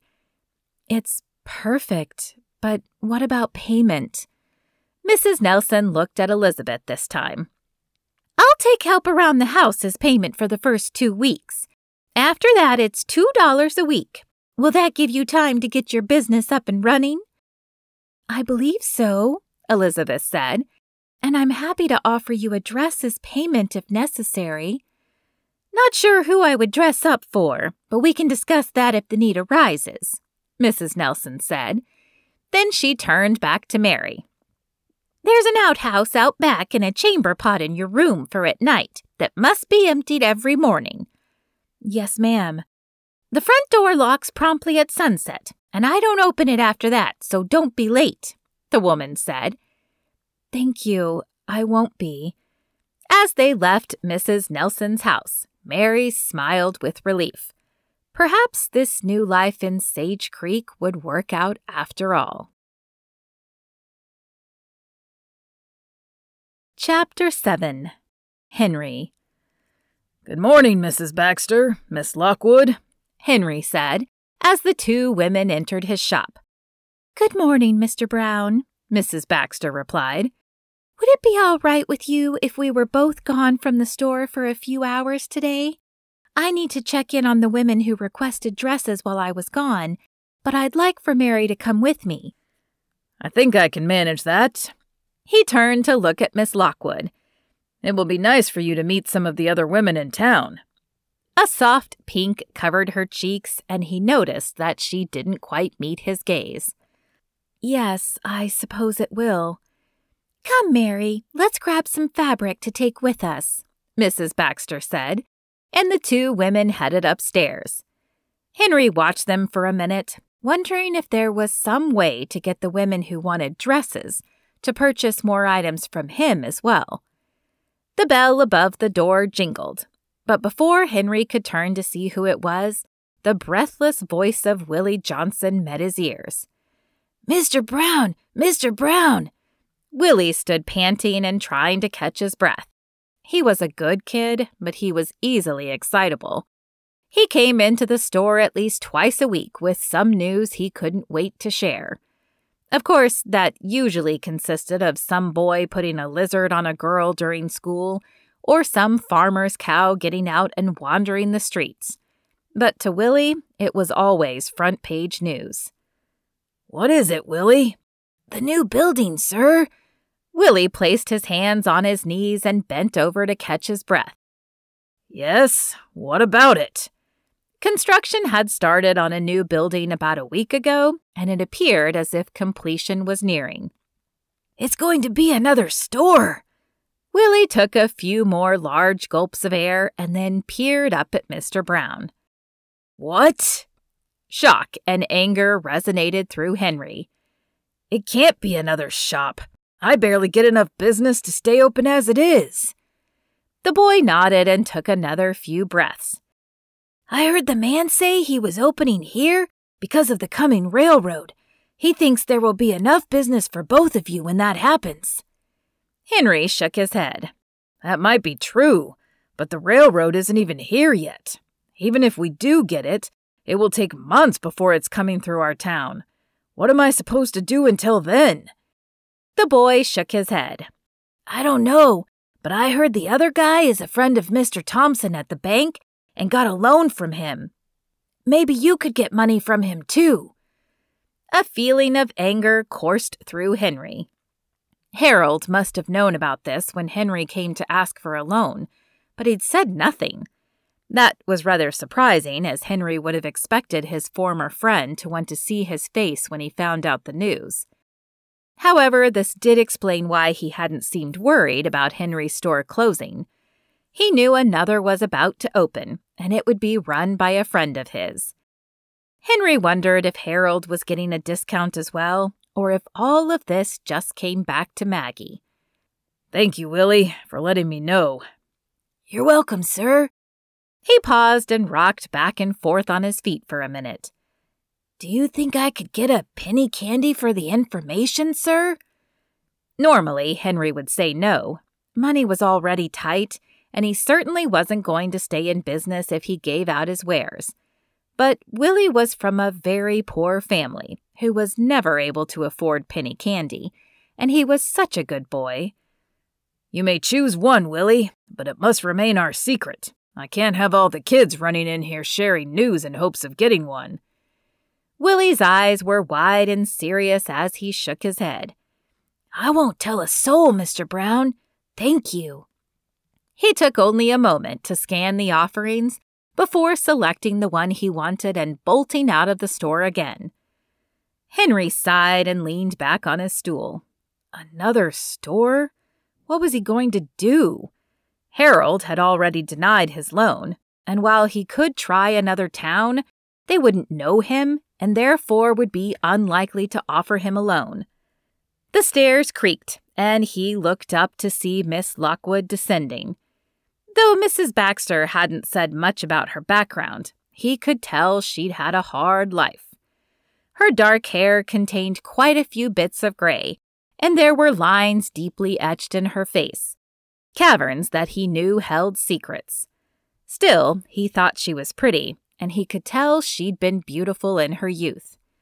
"Did you need something, Miss Lockwood?" "Yes, a glass of water, if possible." Henry nodded and motioned toward the back of the store.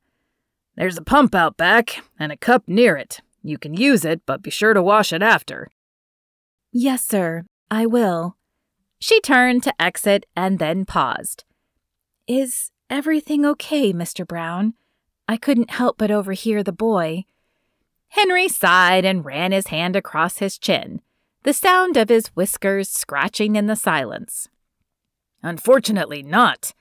The new building coming in is another store, and I don't know how I'm supposed to compete with them." Miss Lockwood pressed her lips together as if deciding if she should speak, and when she finally did, her voice was soft and low. "You could look at adding catalog orders to your store." "Catalog orders?" His hand fell from his chin and he focused completely on her. "What do you mean?" "In Chicago, there are catalogs where people can shop for things not usually found in stores. The orders are placed through the store and then delivered through rail and coach. I believe the store owners get a percentage of the sale." Henry tilted his head. A percentage of the sale? And I don't have to keep anything in stock that might not sell? She shook her head. I don't believe so, sir. But I'll admit I don't know much else about it. I could never afford to place an order, but I did enjoy looking through the catalog. A wistful smile crossed her features, and then she was gone. A catalog. It wasn't the worst idea. As long as the catalog didn't cost him anything, the sales would be money he could get for little effort. It wasn't a long-term solution, but maybe it would hold him over until the railroad came, or until the other store went out of business. He'd have to find out who this other owner was. Maybe there was something in his past that would prevent him from opening a store. It wasn't an avenue he wanted to pursue, but at this point he needed to keep all his options open. Miss Lockwood, he asked when she returned with a cup of water, do you know how I would go about finding such a catalog? A soft pink bloomed across her cheeks. I have one at Elizabeth's place. I'm not sure why I brought it with me, but I could bring it tomorrow. I think there's a way to contact the company on the back. That would be wonderful. Thank you. She issued a quick nod and then scurried up the stairs. If this catalog idea worked out, he'd have to find a way to thank her. Chapter 8. Mary. Mary followed Elizabeth up to the small house, her nerves bunching in her stomach.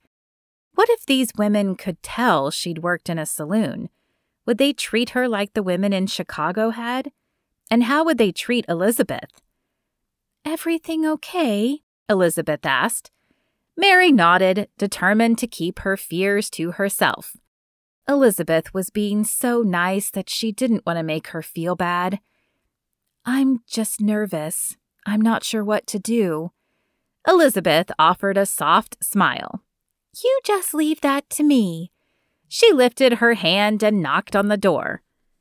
The door opened, and a young woman with a baby on her hip and 2 toddlers at her feet stared back at them.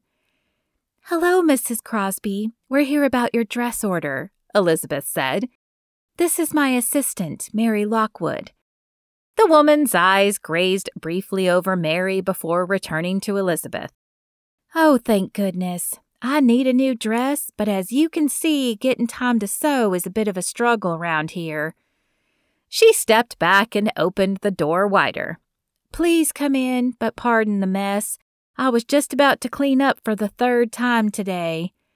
Don't worry about the mess, Elizabeth said, stepping over a toy on the floor.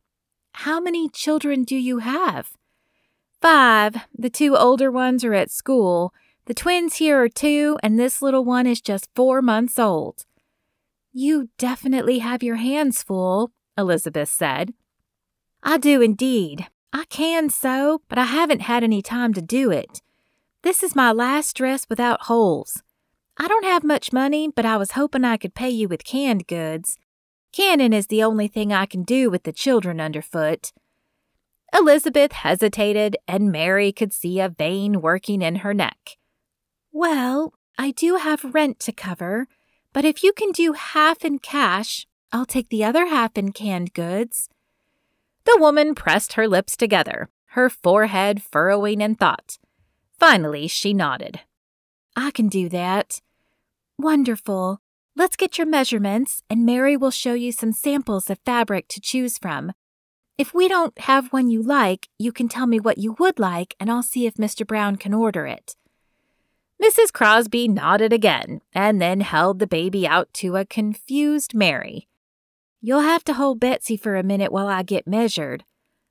But I've never held a baby before, Mary protested as she took a step back. What if I drop her? It's not that hard, Mrs. Crosby said, placing the baby in Mary's arms and then adjusting her hold. There, you see? Mary stared down at the child in her arms. She was so small and yet perfect. An invisible band squeezed around Mary's heart. She was too old to ever have a child of her own. She knew that. But as she stared down at the tiny human in her arms, the desire to be a mother welled within her. This wasn't good. Her life already lacked so much. There was no room for more regrets. Lifting her eyes from the baby, she tried to focus on what Elizabeth was doing instead. And as soon as the measurements were complete, she handed the baby back to Mrs. Crosby and grabbed the fabric swatches. "Do you see one you like?" she asked, keeping her gaze from straying to the baby. Mrs. Crosby shifted the baby to the other arm so she could look closer. "This one's nice," she said, pointing to a blue checkered fabric. "Would this work on a dress, Elizabeth?" Elizabeth looked at the fabric and then eyed the woman as if imagining the dress on her. "This will be lovely, Mrs. Crosby, and I think the blue will really bring out your eyes." Pink bloomed on the woman's cheeks like the sun peeking up over the landscape in the morning. But before she could say anything, a crashing sound filled the air. Her eyes shot to the kitchen area and she sighed. "It appears it's time for cleanup number 4. Is there anything else you need from me?" "No, I've got everything I need," Elizabeth said. "I'll let you know when it's done." "Thank you," Mrs. Crosby said, before hurrying off to the kitchen. Elizabeth motioned for Mary to follow her and led the way out of the house. "You did great," she said when they reached the wagon. Mary chuffed and shook her head. "No, you did great. You're a natural with people. I just stood there like a bump on a log." Elizabeth offered a small smile. "You'll get there. It was your first day, and you don't know these people.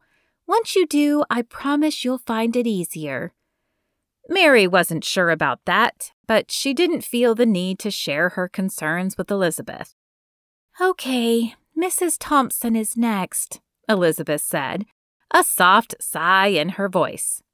"What's wrong?" Mary asked as the wagon moved forward. "Nothing. It's just that Mrs. Thompson is—" She hesitated, and Mary could tell she was searching for the right, kind word.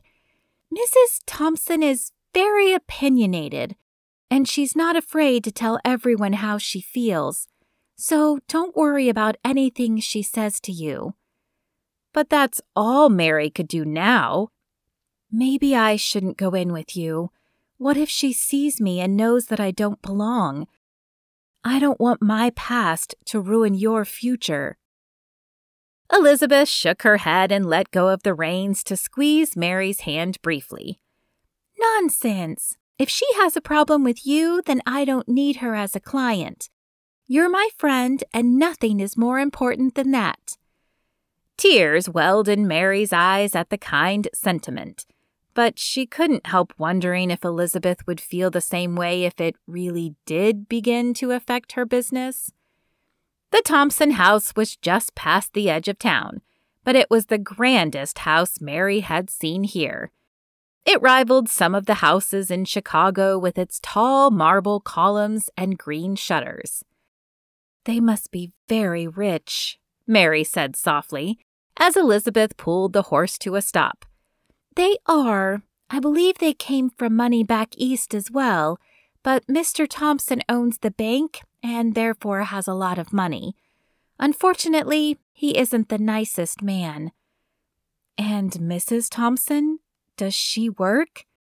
A very unladylike snort escaped Elizabeth's lips. "Only if you consider bossing her servants around work. Evidently, she came over from Boston a few years ago after her parents passed. It was a mail-order bride situation from what I understand. But I don't think either of them ever really fell in love, and she refuses to give up her way of life." Mary's heart sank. A proper woman from Boston? She was bound to see Mary for who she really was then. "At least she'll probably pay in cash," Elizabeth said, as she led the way up to the front door. The porch appeared to wrap around most of the house and was painted as white as the rest of the house. I won't be able to afford rent and your salary if everyone pays in canned goods." Mary stared at the columns as she passed them. She'd never seen marble columns up close, and she longed to touch them, but she didn't. Instead, she turned to her friend, a look of remorse on her features. "I'm sorry I'm burdening you." "You're no burden. I'm happy to have you here." Elizabeth knocked and the door opened, but the woman on the other side didn't look at all like Mary pictured. She was meek and small, and her eyes barely met Elizabeth's before skittering away like a scared animal. "Is Mrs. Thompson home?" Elizabeth asked. "We're here about her dress order." "Yes, ma'am," the girl said, issuing a small curtsy. "Come into the parlor and I'll get her." Of course, this girl was the maid, not the woman of the house. Mary should have known, but she was too worried about her own appearance to be thinking straight. Her eyes widened as she followed Elizabeth into the parlor. The house was more elegant than anything she'd seen, even in Chicago. "You may sit here while I fetch her," the girl said, pointing to a small sofa. "And I'll bring tea and cookies." "Oh, there's no need for that," Elizabeth said, waving her hand. "This isn't a social call, it's business." The girl's eyes widened. "Oh, but I must. Surely you won't object." "No, we don't object," Elizabeth said, her voice softer than before. "But it isn't necessary." The girl didn't look convinced, but she nodded before scurrying away. With a sigh, Elizabeth turned to Mary. "Go ahead and lay out our best fabrics. Hopefully we'll have one she'll like." Mary nodded and began pulling out the fancier and softer fabrics. "Ah, Elizabeth, I wondered when you would return." Mary looked up to see a tall woman descending the staircase. Her hair was piled on her head in an elaborate do, and her dress looked like it belonged at a ball rather than an everyday wear around the house. There was a large bustle in the back, and one on each side, creating a cascading effect. The neckline dipped daringly low, but a white lace filled the open area and extended down the front like a snowy waterfall. "I would have asked Harold, but you know how he and Mr. Brown get along." Her nose wrinkled in distaste. "I do hope one day you'll have a solo shop away from his mercantile. I don't know how long Harold will allow me to do business with you while you're in his store." She emphasized the word his. "I didn't know of any issue between Mr. Brown and your husband," Elizabeth said, "but I assure you that it is my hope to have my own space one day." "Oh, well, I'm surprised you hadn't heard, especially since you've been working with him the last few months. But they have an age-old beef. Evidently, Henry Brown stole the woman my Harold was supposed to marry when they were younger, and never apologized for it. A wicked thing to do, wouldn't you say? Of course, I guess it worked out for me in the end." Mary's mouth parted, but she caught herself before it fell completely open.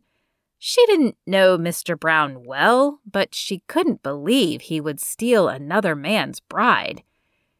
"I don't know anything about it," Elizabeth said, "but Mr. Brown has been very kind to me." Her tone indicated she was speaking on the subject no longer. A look of shock crossed Mrs. Thompson's face before she brushed it away. "Well, I'm sure he has, but I'm not sure I could be around a man like that all day. To each her own, I suppose." Her words stated that she didn't care, but her tone said something entirely different. "Indeed," Elizabeth said quickly, ignoring the woman's baiting.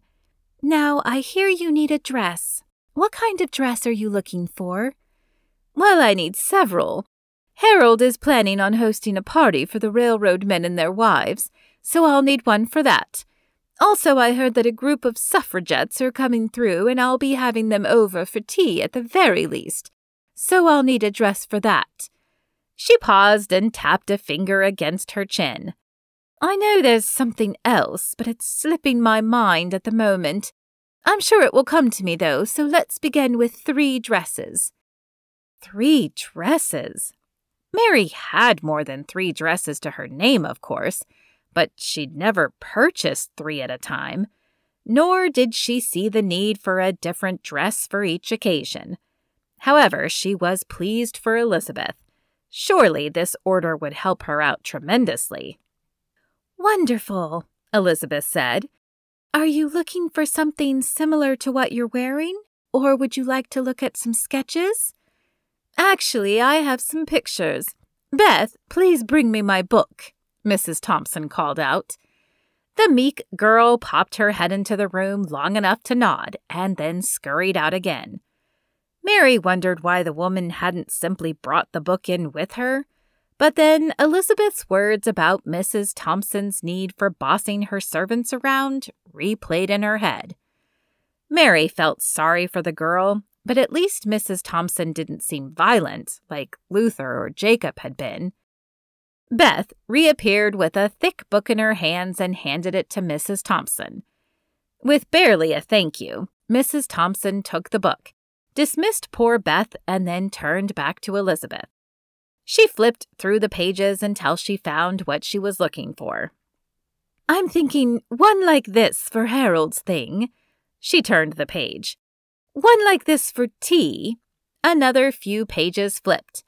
And one like this for whatever the third thing is. Elizabeth carefully flipped back and forth between the pages. Yes, I believe I can do these. Do you want to pick a fabric with Mary while I sketch them out for myself? Mrs. Thompson nodded and then approached Mary, her critical eye briefly glancing at Mary before scanning the offerings. We have a lovely taffeta and chiffon, Mary said, only stumbling a little over her words. Or I'm sure Mr. Brown can order a nice silk. Mrs. Thompson fingered the fabrics, a slight look of disdain on her face. I suppose these will have to do. I'd like one in a burgundy taffeta, one in green and one in blue. Sapphire, not baby blue. Yes, ma'am. Mary picked up the rest of the fabrics while Elizabeth finished her sketches. When she was done, Elizabeth bade Mrs. Thompson farewell, and the women returned to the wagon. Mary breathed a sigh of relief she hadn't realized she'd been holding. I told you she was something, didn't I? Elizabeth asked, with a mischievous smile as they climbed into the wagon. That you did, but I don't think anything you said could have prepared me, Mary said. Elizabeth laughed. That is true. I was hoping to take you to more of the homes, but we need to get this order placed with Mr. Brown right away. I'd hate to keep Mrs. Thompson waiting any longer than necessary. Do you think you can do that and stay at the store until I return? I think so, yes. Elizabeth nodded and urged the horses back to town. If anyone comes in, simply take their name and measurements and have them pick out a fabric. I can do the rest. Mary nodded, though she still didn't feel entirely prepared. She believed she could handle those tasks. Chapter 9. Henry. Henry Brown looked up as the bell overhead tinkled, announcing a customer. Only it wasn't a customer, it was Miss Lockwood. "Are you finished already?" he asked. "No, but Elizabeth wanted me to place an order for some fabrics we don't have right away." "Ah, that makes sense." He pulled his order pad out from under the counter and grabbed a pencil. "And what does Mrs. Baxter need?" "She would like 5 yards of taffeta in burgundy, 5 in a dark green, and 5 in a sapphire blue." Henry wrote the order down and then glanced back up at her. "Anything else?" "I don't believe so." He nodded and jotted down a few things he needed as well. "All right, I'll get this order placed right away." "Thank you." She shifted on her feet as if she wanted to say something more, but then she glanced upstairs. I suppose I better get upstairs in case anyone comes in. Or you could stay down here. You'll see them if someone enters the store, and I wouldn't mind having someone to talk to.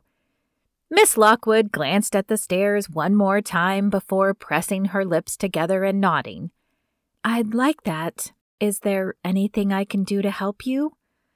Oh, no. I couldn't ask you to help me. Not until I could pay you, anyway. It's all right.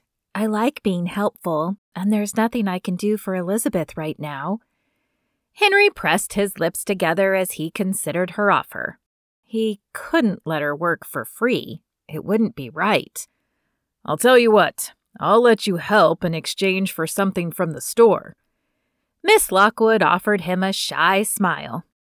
If you insist, I'm moving in with Mrs. Nelson tonight, and it would be nice to decorate my room a little. Henry blinked in surprise. Mrs. Nelson the widow? Did something happen to Mrs. Baxter? Oh, no, nothing like that. But the Baxters only have a single bedroom, and it didn't feel right to take over part of their living room.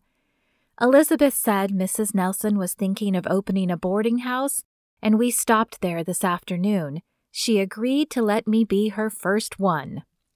That's wonderful. Why did his heart give a little flutter at the thought of her being so close? Well, if you're sure you don't mind helping, I do need to restock some of the shelves. Shall we start there? The smile that Miss Lockwood gave him took years off her face, and that flutter in his heart grew, sending a warmth through his chest. Absolutely. Mrs. Baxter hasn't told me much about you. Did you work in Chicago, or were you married? He asked, as he led the way to the small storage area. He didn't think Miss Lockwood was a danger, but it did bother him that he knew almost nothing about her. Married? No, she said softly. I've never been married, but I did work. Were you a seamstress like Miss Lockwood? He pressed, since she hadn't offered the information on her own. No, I worked in a restaurant establishment. From the slow and stilted way she'd said the words, Henry knew that wasn't the whole truth. He sneaked a closer look at her as he paused in front of a shelf. The lines in her face spoke of hardship, and there was a rounding of her shoulders that he'd seen on a few women who had the unfortunate luck of being married to a man who ruled with his fists rather than with his words and compassion. But she'd said she'd never been married, so perhaps a ruthless boss? Ah, well, the customer service aspect should serve you well. He wanted to know more of her story, but he wanted her to tell him when she was ready. As you can see, this is where we keep most of the stock. I don't keep much on hand other than essentials. Coffee, flour, sugar, and some household goods. But there are times when the shelves are fuller, like when I get produce from the local farms, or when wholesale merchandisers come through town with goods we don't often have. I check the store items each day and restock anything that is low. Miss Lockwood nodded. That makes sense. Wonderful. Perhaps when business picks up, I can officially hire you and teach you how to take orders and run the cash machine for the times when I have to leave the store. Her eyes widened, and a look of fear crossed her features. You would want me to be in charge of the store? Only on occasion. There are some times I have to travel into a larger city to get items we need, although those trips might be fewer if this catalog ordering works out. Oh, I'm sure it will. I mean, you wouldn't want to leave me in charge of your store. You barely know me. Henry's brow furrowed at her words. Yes, it was true that he didn't know her well, but that didn't feel like the real reason for her hesitation, and it made him wonder what the truth was. That might be true, but Mrs. Baxter trusts you, and that's enough for me. Her gaze skittered away from his. Well, I appreciate your confidence, and we can discuss it more later. Until then, is there anything we need to stock now? We could use some more coffee and flour. How about I grab the flour while you get the coffee? Miss Lockwood nodded, grabbed a few cans of coffee, and headed back to the main store area as if she couldn't get away fast enough. Though Henry felt certain the reaction wasn't against him personally, he couldn't help but wonder what Miss Lockwood was hiding, and if he was wrong to trust her. Chapter 10. Mary. Though Mary enjoyed helping Mr. Brown, she couldn't believe he would trust her enough to run his store in his absence. No one had ever put that much faith or trust in her, and she wasn't sure how to handle it. Maybe Elizabeth would have some ideas when she returned. The bell over the door sounded, and Mary looked up from the shelf where she was restocking coffee. The customer was a young woman, much younger than Mary, but she didn't know if she was here to shop or hear about a dress. "Good afternoon, Miss Miller. What can I do for you?" Mr. Brown asked. "Actually, I'm here about a dress. Is Elizabeth around?" "She's not," Mary said, stepping into view. "But I'm her assistant, Mary Lockwood, and I can help you." The woman's eyebrows lifted. "Assistant? I didn't know she had an assistant." "It's a recent addition. I just arrived from Chicago and she gave me a job. I'm happy to take your measurements and show you some patterns."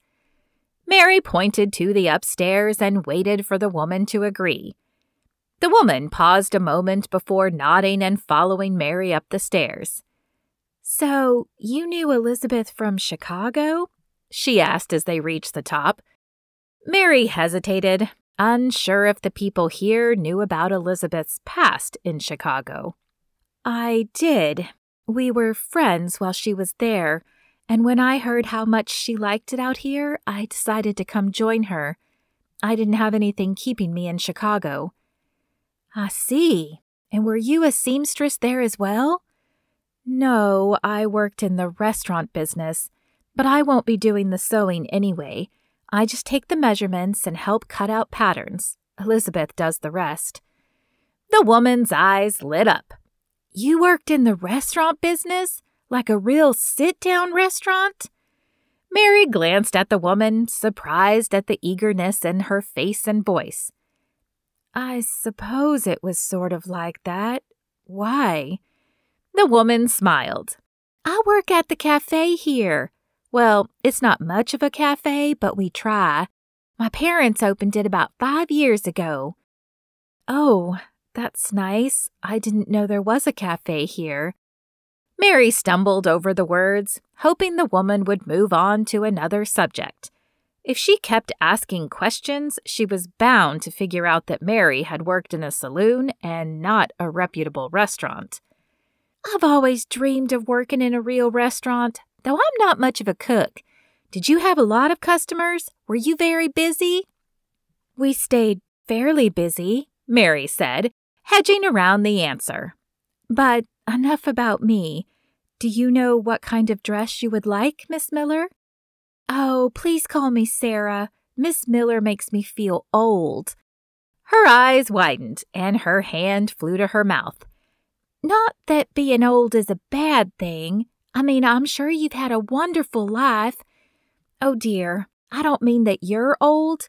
I mean, you're clearly older than me, but not old. Mary smiled and held up a hand to stop the girl's rambling. "It's all right, Sarah. I am older than you, and I've lived a lot more life." She didn't add the word good because she wouldn't classify her life as good, at least not up until her arrival in Sage Creek. "But I think I still have a few more years, so how about you tell me what kind of dress you'd like?" "Oh, yes," Sarah said, the blush fading from her cheeks. "I almost forgot that's why I'm here. I want something fancy. This is about as fancy as I own." She waved her hand down her simple dress. But I hear a group of suffragettes is expected to enter our town in the next week or so, and I need something to wear when I meet them." "Are you a suffragette as well?" Mary asked, as she grabbed the tape measure from the table. Sarah looked much younger than the few she'd met back in Chicago when she'd go out during the day or on her day off. Most of them wouldn't even talk to her, but a few had reached out to her to let her know she had rights. She hadn't believed they would accomplish what they claimed at the time, but she couldn't help hoping they did. Though she wasn't married, she knew firsthand how few options women had. "Not yet, but I'm hoping they let me join. I'd even be willing to lead a chapter here in Sage Creek, though I'm sure there are women with much more experience than me." "Like Mrs. Thompson, I suppose?" Mary asked softly, as she wrapped the tape around Sarah's neck and then wrote the number on the order form. She couldn't read any of the words on the form yet, but Elizabeth had gone over the order of each measurement multiple times until Mary felt confident she would get them all in the right order. Sarah tensed. "Bertha Thompson wants to lead a suffragette chapter?" "I don't know for sure, but she ordered 3 dresses from Elizabeth today and claimed at least one of them was for meeting the suffragettes and hosting tea for them, I think. Do you not like Mrs. Thompson?" Sarah sighed. "It isn't Christian to dislike people, but Mrs. Thompson definitely makes the job challenging." "Yes, she did seem a bit—" Mary paused as she searched for the right word. "particular." Sarah smiled and chuckled softly. "Particular. That is a good word for it. She's particular about everything." Mary nodded and jotted down the measurements for the bust and the waist. "So will you work with her anyway?" she asked, as she bent down to get the measurement for length. "I suppose, especially if I don't have a choice. I mean, the work they're doing is amazing, don't you think?" "Yes, I think so." "You should join us," Sarah said, excitement threading her voice. Mary paused and looked up at her. "Me?" "Yes, of course. You're new in town and it would give you a chance to meet many other women. Plus, you agree with what they're doing. Why wouldn't you want to join?" Mary could think of several reasons, the main one being that she was trying to keep a low profile. If she was in a room with a bunch of other proper women, she would probably stick out like a sore thumb. Plus, she didn't know if Elizabeth would approve. While she worked for her, she needed to make sure she didn't do anything to embarrass Elizabeth. "I'll think on it." "Oh, good. And be sure to stop by the cafe sometime. I'm sure my mama would love to hear about the fancy restaurants back east and how she could make hers even better." "I'll do my best," Mary said, through a tight smile, though she had no intention of doing any such thing. She finished the measurements and had Sarah write her name on the card before bidding her farewell and sinking down into the chair. How was she ever supposed to fit in if she was always worried about someone finding out about her past? "Well, I have my work cut out for me," Elizabeth said when she returned to the shop a few hours later. "That's good though, right?" Mary asked. Elizabeth chuckled. "Oh yes, it's definitely good, but it's going to keep me busy for sure. How was the first day working in the shop alone?" "It was okay. I helped Mr. Brown stock a bit, and then Sarah Miller came in and I took her measurements." "Sarah Miller? What sort of dress did she want?" Elizabeth asked in surprise. "She wanted something fancier for when the suffragettes arrive in town. Are they really coming here?" Elizabeth shrugged as she dropped the rest of the orders on the table. "That's the word, though I honestly have no idea if it's true or not. The town council is supposed to meet soon about the railroad, so maybe Carl will know more then." Mary looked down at the floor, gathering the courage to ask the question burning in her mind. "Do you think you'll join them if they come?" "I don't know, honestly. Why? Are you thinking about it?" Mary lifted her eyes and nodded. "I can't help thinking that if women had more rights, then maybe what happened to me in Chicago wouldn't happen to any other women. But I don't know if I should get involved." "Because of your past?" Elizabeth asked. "Partly. I mean, I'm afraid the women will see I'm not like them the more involved I become, and I'm worried about it hurting your business if they find out. But also, who am I to help? I'm nobody." "That's not true," Elizabeth said, grabbing her hands. "You are somebody. You are a loved child of God. You have a job, possibly two if you keep helping Mr. Brown out." She smiled. "And you're renting a room of your own. Speaking of which, we better get back to the homestead and get your things. We want to make sure we're back at Mrs. Nelson's before sundown. She did not seem like she would budge on that sunset rule."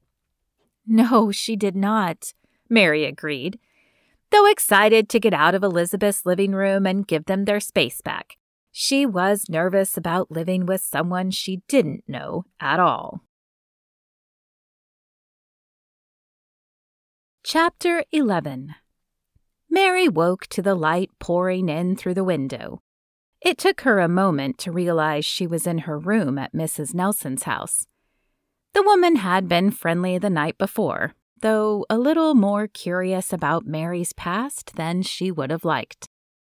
She supposed that was to be expected, though, as she was opening her house up to a stranger.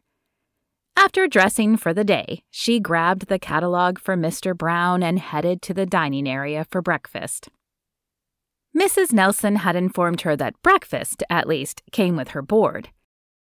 "Ah, good morning," Mrs. Nelson said as she entered. "I've made some eggs and biscuits for breakfast. They're on the table." "Thank you." Mary sat at the table, but she wasn't sure if she should start eating. At Elizabeth's house, Carl always prayed before eating. "Well, what are you waiting for?" Mrs. Nelson asked, as she set a plate in front of another chair and sat down. "I just wasn't sure if I should wait for you to pray or something." "Wait for me? Why don't you do your own praying?" Mrs. Nelson asked. "I don't know how. I'm not sure I believe in prayer or God." Mrs. Nelson's eyebrows shot up, and Mary was afraid she'd offended the woman, but after a moment, Mrs. Nelson simply nodded. "I suppose I can understand that, but I want you to do something for me. I'll show you how to pray, and I want you to do it even if you don't believe in it, and then tell me if anything happens. Can you make that deal?" "I suppose," Mary said, though she had no idea what was supposed to happen. "Good. The way you pray is simply by thanking your Maker for whatever is in front of you, and occasionally asking for things you need. Keep in mind, though, that while He doesn't mind you asking, they will only be granted if they are His will." Mary nodded, even though she wasn't sure she understood the concept completely. How was praying over food going to make something happen? Still, she listened respectfully while Mrs. Nelson prayed. And she was right. It did seem simple enough. When breakfast was finished, she grabbed the catalog and headed to the store. She couldn't wait to show it to Mr. Brown, but more than that, she wanted to see him again. She knew it was probably unfathomable that he might like a woman with her past, but she couldn't keep her heart from wishing it to be true. She had been hoping to beat Elizabeth to the store, but the wagon out front told her she hadn't. She pushed open the door, determined to give her friend 100% today. "Good morning, Miss Lockwood." "Good morning, Mr. Brown." Mary took a tentative step toward the handsome proprietor. "I brought that catalog I was telling you about." His eyes lit up. You did? Wonderful. I gave your idea a lot of thought last night, and I think it's a good way for me to go. He took the catalog from her and flipped through the pages. There's so much here. Yes, that is the appeal, Mary said, glad that the catalog seemed to please him. And you're sure that people can order from this and the items just come? I do believe that's how it works, though as I said, I've never used it. Well, this is just amazing. He turned the catalog over. There's a telegraph number here. Do you mind if I keep this until I can send one? No, go right ahead. I don't need it. I'm not even sure why I kept it, as I'll never be able to afford anything in there. Mr. Brown looked up at her, his dark eyes holding her gaze. Don't say that. I feel that Mrs. Baxter's dress shop is going to take off, and you will be an integral part of that. Plus, if this brings more customers, he held up the catalog, then I'll be able to give you some hours in the store as well. Thank you. Mary restrained herself from grabbing his hand and pumping it up and down. I would be grateful for any extra work. Elizabeth has been so kind to offer me a job, but I don't want to affect her income too badly. Mr. Brown shook his head. Don't you worry about that. Mrs. Baxter wouldn't have offered the job if she was worried about her income. She has a good heart, maybe the kindest I've seen since my Maggie. His eyes took on a faraway look, as if he was watching a memory from the past. Was Maggie your wife? Mary asked hesitantly. She hated to break his reverie. Mr. Brown blinked and shook his head, as if clearing the dream away. She was. Finest woman I ever knew. Unfortunately, typhoid fever took her a few years ago. I'm so sorry. Mary stood for a minute, unsure of what else to say. She'd faced death in her life, but never the death of a spouse, so she had no idea the right words to say. Thank you. Silence fell between them for a moment. Mary knew she should get upstairs and help Elizabeth, but she didn't want to leave just yet. So instead she pointed to the catalog and asked, Are you going to order something? To test it out, I mean. Oh, I suppose I should, shouldn't I? He flipped through the catalog and then looked up at her. I'm not sure what I should order. Do you have any suggestions? Mary looked around, her eyes taking in the shelves. He had household items and shaving items, shoes and clothes, but there was one thing she didn't see. Curtains. Curtains? He asked, his forehead wrinkled in confusion. She nodded. Yes, curtains. It's so bright and hot here that they're needed, but I notice you don't have any in the store. Well, that's because women usually make their own curtains. Do you really think there's a need for them in the store? The women I met yesterday either don't know how or don't have time to sew. I believe you would be filling a need you didn't even know you had, that they didn't know you could fill. Mr. Brown stroked his chin as he considered the idea. You might be right. Let's see if they have curtains. He flipped through the pages until he found the pictures for curtains. Do you have one you'd recommend? He asked, once again turning the magazine toward her. She looked at the page a little closer and then hesitantly touched a picture. I think these. Mr. Brown nodded. All right, I'll order these and we'll see what this process is like. I can't wait to see them, Mary said, heat crawling up her neck. I better get upstairs and help Elizabeth, though. Evidently, we will be cutting out quite a few patterns today. Busy hands will make the day go faster, he said with a smile. He was right, but Mary didn't want the day to go faster. She wanted to spend more time with him, but she knew she needed to get upstairs and do her work there. Yes, they will, she said, and then made her way up the stairs. "Good morning, Mary," Elizabeth said when she reached the landing. "Are you ready to cut out patterns today?" "As ready as I'll ever be, I suppose." She forced herself to focus on what Elizabeth was saying and not on Mr. Brown's kind smile. Chapter 12. Henry.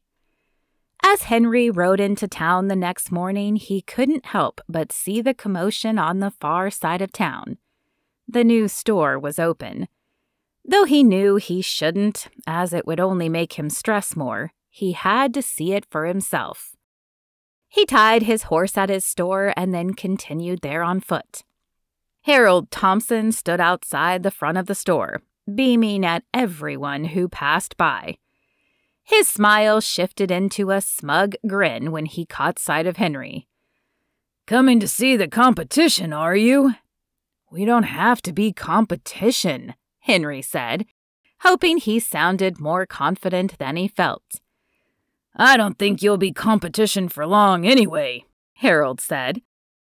"Go on, take a look around to see what you could have been if you'd had the money."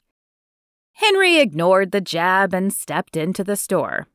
The first thing he noticed was the smell. It was the earthy smell of fresh wood, but that made sense as it was newly constructed. Though pleasing, Henry knew it wouldn't last long. But the openness? That was something that wouldn't change unless the new owner filled it with more items. And Henry had to admit that the open feel was welcoming. Not only that, but there was a stove in one corner that would heat the store in the winter and be a place for people to congregate. Why hadn't he thought of something like that? "She's a beauty, isn't she?" Henry turned to find a man with a thick red beard and copper hair standing next to him. He had to be the owner of the store, as Henry didn't recognize him, but he seemed so young. Although Henry supposed he had looked that way once when he'd taken the store over from his father. "Yes, you've done some good work here," Henry said begrudgingly. He might not like Harold, or the fact that he'd financed this man, but he had nothing against the man himself, and the store was nice. "I don't think we've been introduced. I'm Charles Jones." The man held out his hand for a proper shake, and Henry reluctantly took it. "Henry Brown." Charles's eyes widened and he dropped Henry's hand. "As in the general store owner?" Henry nodded. "Well, I can't say I was expecting to see you here, though I suppose you would want to keep an eye on the competition." "That's not why I'm here, really," Henry began. "I saw the commotion when I came in this morning, and I just wanted to see the finished product." "Feel free to look around," Charles said. "I have nothing to hide. When you have the better product, that's all you need." He flashed a triumphant smile before moseying over to another customer. Okay, now Henry had a reason to dislike the man. He turned and exited the store, trying to keep his anger at bay. Though Harold yelled something at him as he left, Henry refused to engage. He would be the bigger man and take his issues to God instead of taking them out on the men who were trying to ruin him. When he reached his store, Mrs. Baxter and Miss Lockwood were waiting outside, as he'd never given either of them a key. "Mr. Brown, are you okay?" Mrs. Baxter asked, as he pulled out his key and shoved it into the lock. "I'm fine," he grumbled as he pushed open the door. "You're certainly not fine," she said, following him into the store. "Now what is going on?" "It's the new store on the other end of town. They opened today, and Harold was right. I can't compete with him, and the owner seems just as willing to see my store close as Harold does." "That's awful," Miss Lockwood said. "Why would anyone want to do that?" "Because Harold thinks I stole Maggie from him years ago and he's never gotten over it." The two women exchanged looks. Yes, Mrs. Thompson mentioned something about that the other day, Mrs. Baxter said. Mrs. Thompson? Was that who the fancy fabric was for? I should have known, although I'm surprised she was willing to work with you considering your shop is in my store. I suppose it's lucky I'm the only seamstress in town, Mrs. Baxter said softly. But we would like to hear the story from you if you're up for it. Henry sighed and leaned against the counter. There isn't much to the story. Harold and I were friends growing up. Maggie arrived when we were both teenagers. When she started working in the store, we fell for each other. She tried to explain to Harold that it wasn't my fault, but he didn't want to hear it. He swore I bewitched her or something, and he's hated me ever since. I went to see him about a loan to expand the store, but he denied me, and now that he's financing the owner of the new store, I don't know how I'm going to compete. You're going to do what you've always done, Mrs. Baxter said. You're going to be friendly and caring and welcoming to everyone, and the people will still come. Of course I will, but you haven't seen the new store. It's so open, and he has a stove where people can congregate. Then let's do that for you, Miss Lockwood said. Back in Chicago, there was a store that had a community board. People could post ads and read about what was happening in the town. We could help move some of the merchandise around and set up something similar for you here. You've got the room. Do you think that will be enough? Henry asked, looking around the store. He supposed there were some things that could be moved, and if the catalog thing worked out, there were items he could stop carrying in the store. It will be a start, Miss Lockwood said, and we'll do everything we can to help you. Won't we, Elizabeth? Mrs. Baxter nodded. Of course we will. You've been so kind to let me have my dress shop here. I'll do whatever you need, and I'm sure I could get Carl to help too. Henry looked from one woman to the next, and then around his store again. He might not have the money to update it completely, but with Carl's and the women's help, he could make some changes, and maybe that would be enough. Okay, let's get started. Chapter 13. Mary. When they stopped for a break a few hours later, Mary stepped out of the store and headed for the other side of town. If she was really going to help Mr. Brown, she needed to see what they were up against. Though there were quite a few people at the new store, most of them seemed to be there checking it out as she was. She didn't see very many people buying, which gave her hope, but she could definitely see the appeal that this store had that Mr. Brown's was lacking. The stove created an atmosphere that made people want to gather and chat. Her community board would help, but they would need something more than that. And the open area gave people room to move around and still see the wares. Finding everything all right? Mary startled at the masculine voice and turned to see a man with reddish hair and a full beard staring at her. Oh, I'm merely looking, but yes, you've done a wonderful job with this store. If you don't mind me asking, do you have curtains? Curtains? The man scoffed, and tiny lines broke out on his brow as it furrowed. Why would I stock curtains? Don't women make their own? Yes, most do, I suppose, but I just moved here and haven't had time, so I was just wondering.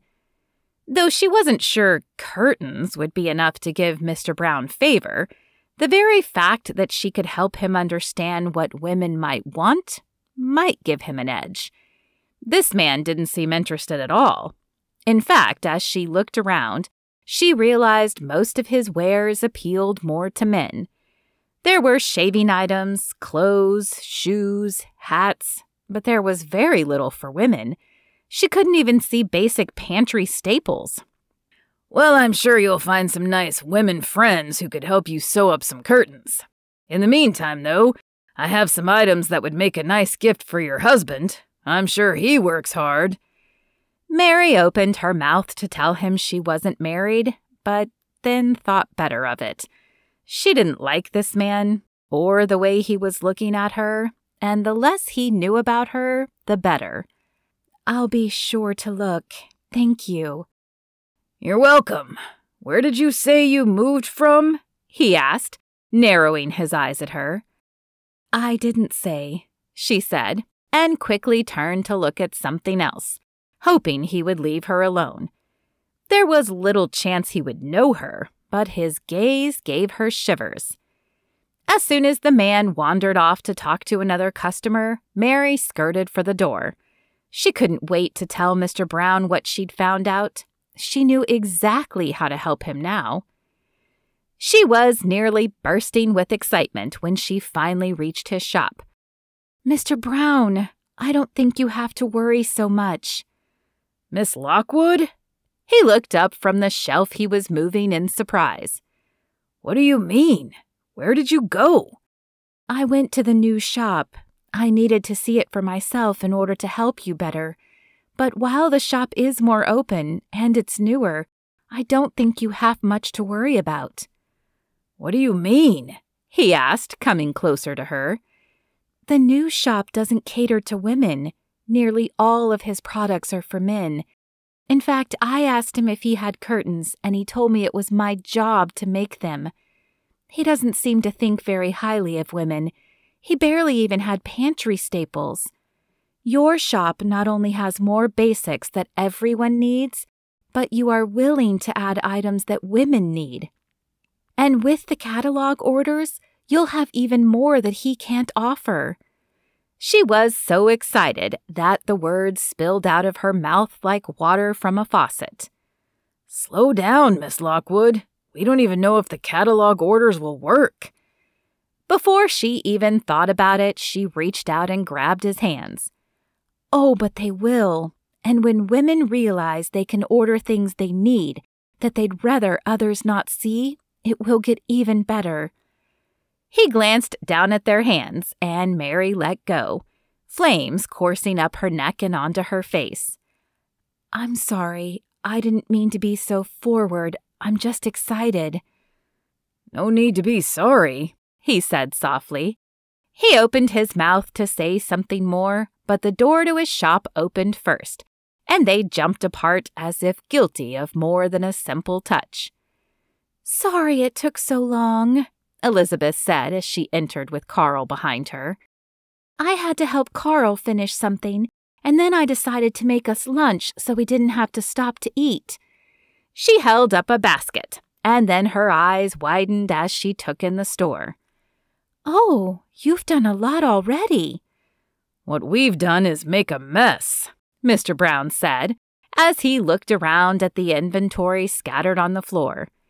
"But as soon as we move these shelves, we can start cleaning it up again." "Then let's get to work," Carl said, and as he and Mr. Brown began moving the shelves, Mary moved closer to Elizabeth and filled her in on what she'd told Mr. Brown. "Mary, that's wonderful. We know women do most of the shopping, and if we post events like quilting bees and recipe exchanges on the board, then I don't see how he can fail." "There's one more thing I need to tell you, though," Mary said, and she lifted her gaze to make sure the men were far enough away to not overhear. "I got so excited when I was telling Mr. Brown that I grabbed his hands." Elizabeth's eyes widened, and her gaze flicked to the men as well. "And? What happened?" "Nothing. As soon as he looked down at our hands, I let go, and you entered before he could say anything else. But I don't know what to do." "What do you mean? That's wonderful." Mary shook her head. "No, it's not. He doesn't know about my past, that I can't read." Elizabeth cut her off. "First of all, there are many women who can't read, and you are at least taking the steps to learn. As for your past, maybe I was wrong to tell you to hide it. I really think it wouldn't matter to Mr. Brown." Even if it didn't matter to him, it might to the other people in the town, and they might stop buying from him if they knew. I can't risk it. Not now. Not with the other store open.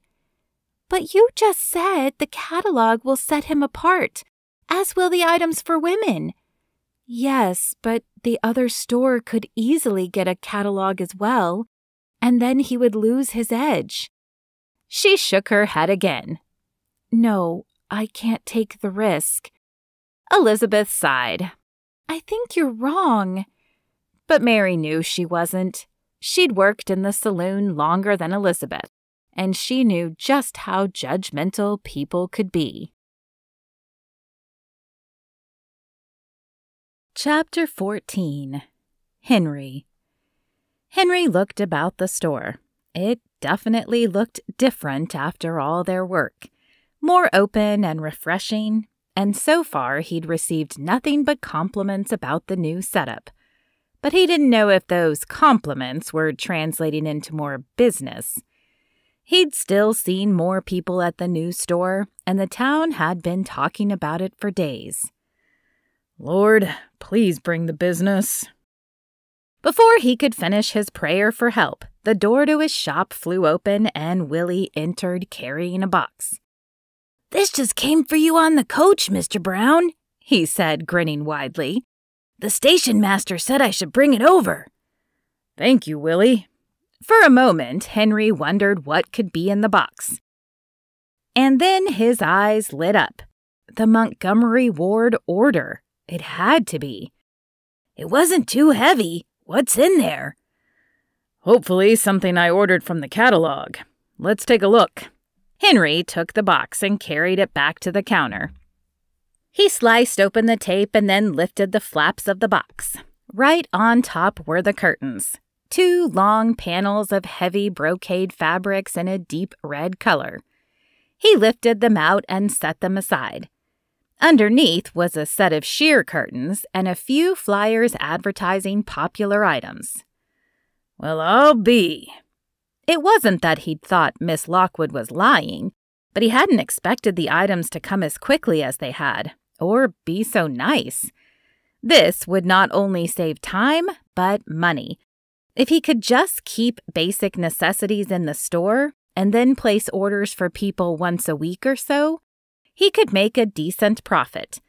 Now he simply needed to spread the word. The community board they'd just put up would be the perfect place to hang the catalog. But he needed to get people in the door as well. Willie, how would you like to earn yourself a few pieces of penny candy? The boy's eyes grew to the size of quarters. "Boy, would I? What do you need me to do?" I need you to tell everyone you can to come to the store to place specialty orders. You can show them this paper. He grabbed one of the flyers that had come with the order and handed it to Willie. But don't lose it, and be sure and tell them about the curtains, how pretty they are.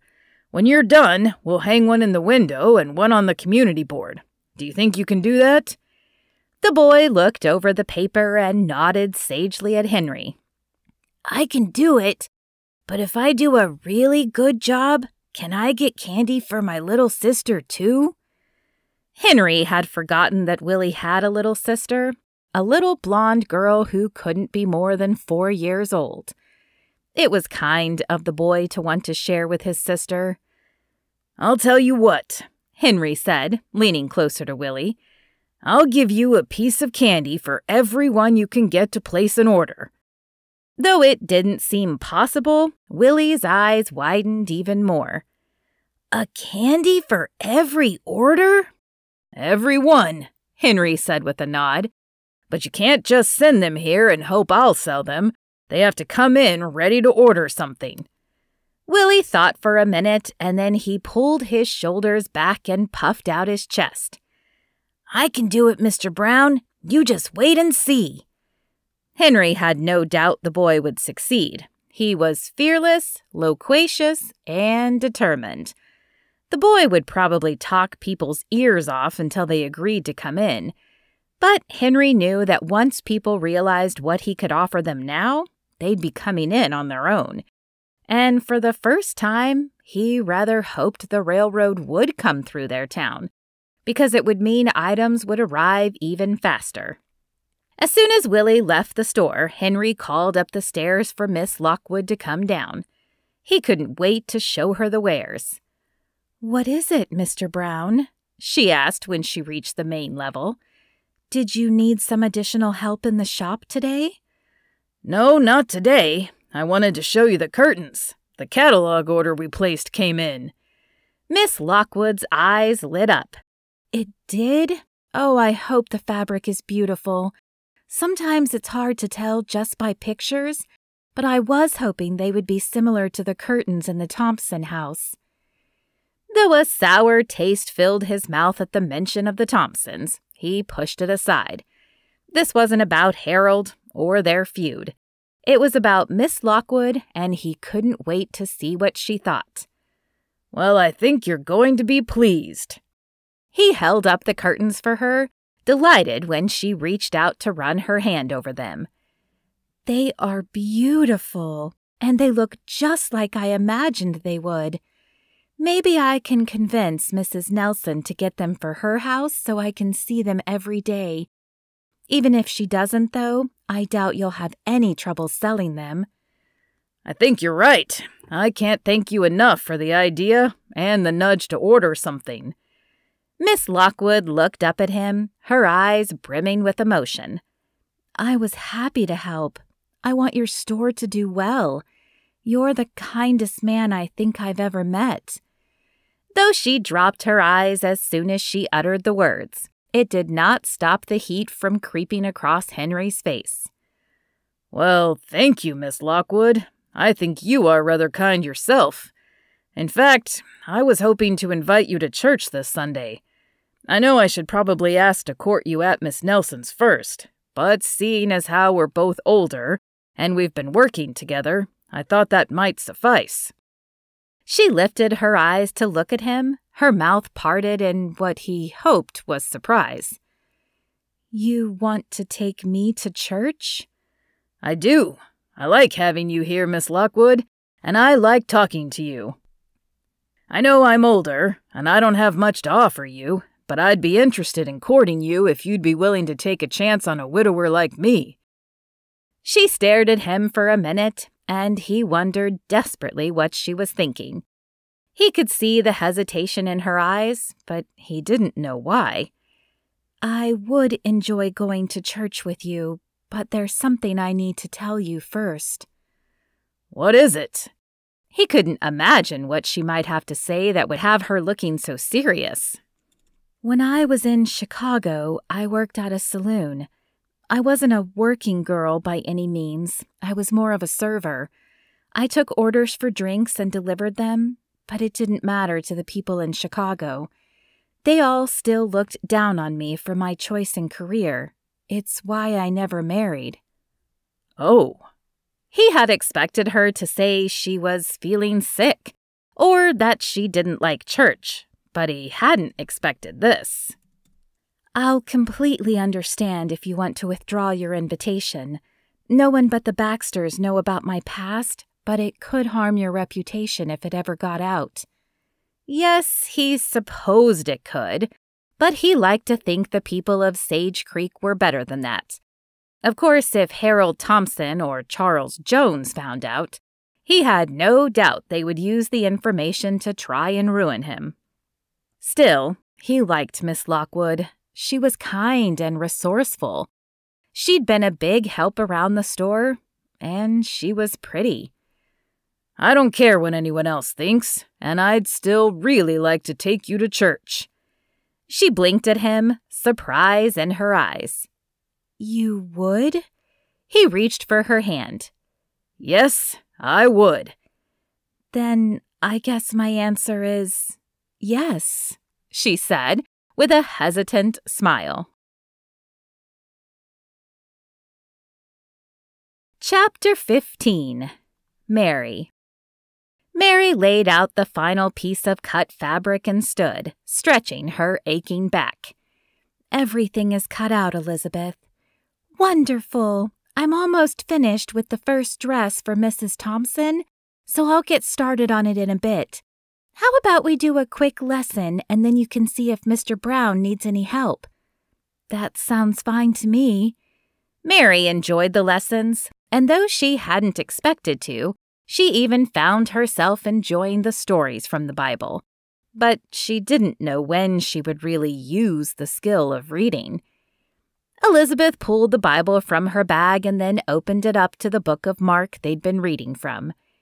As they began to read, the bell chimed downstairs, and the sound of conversation carried upstairs.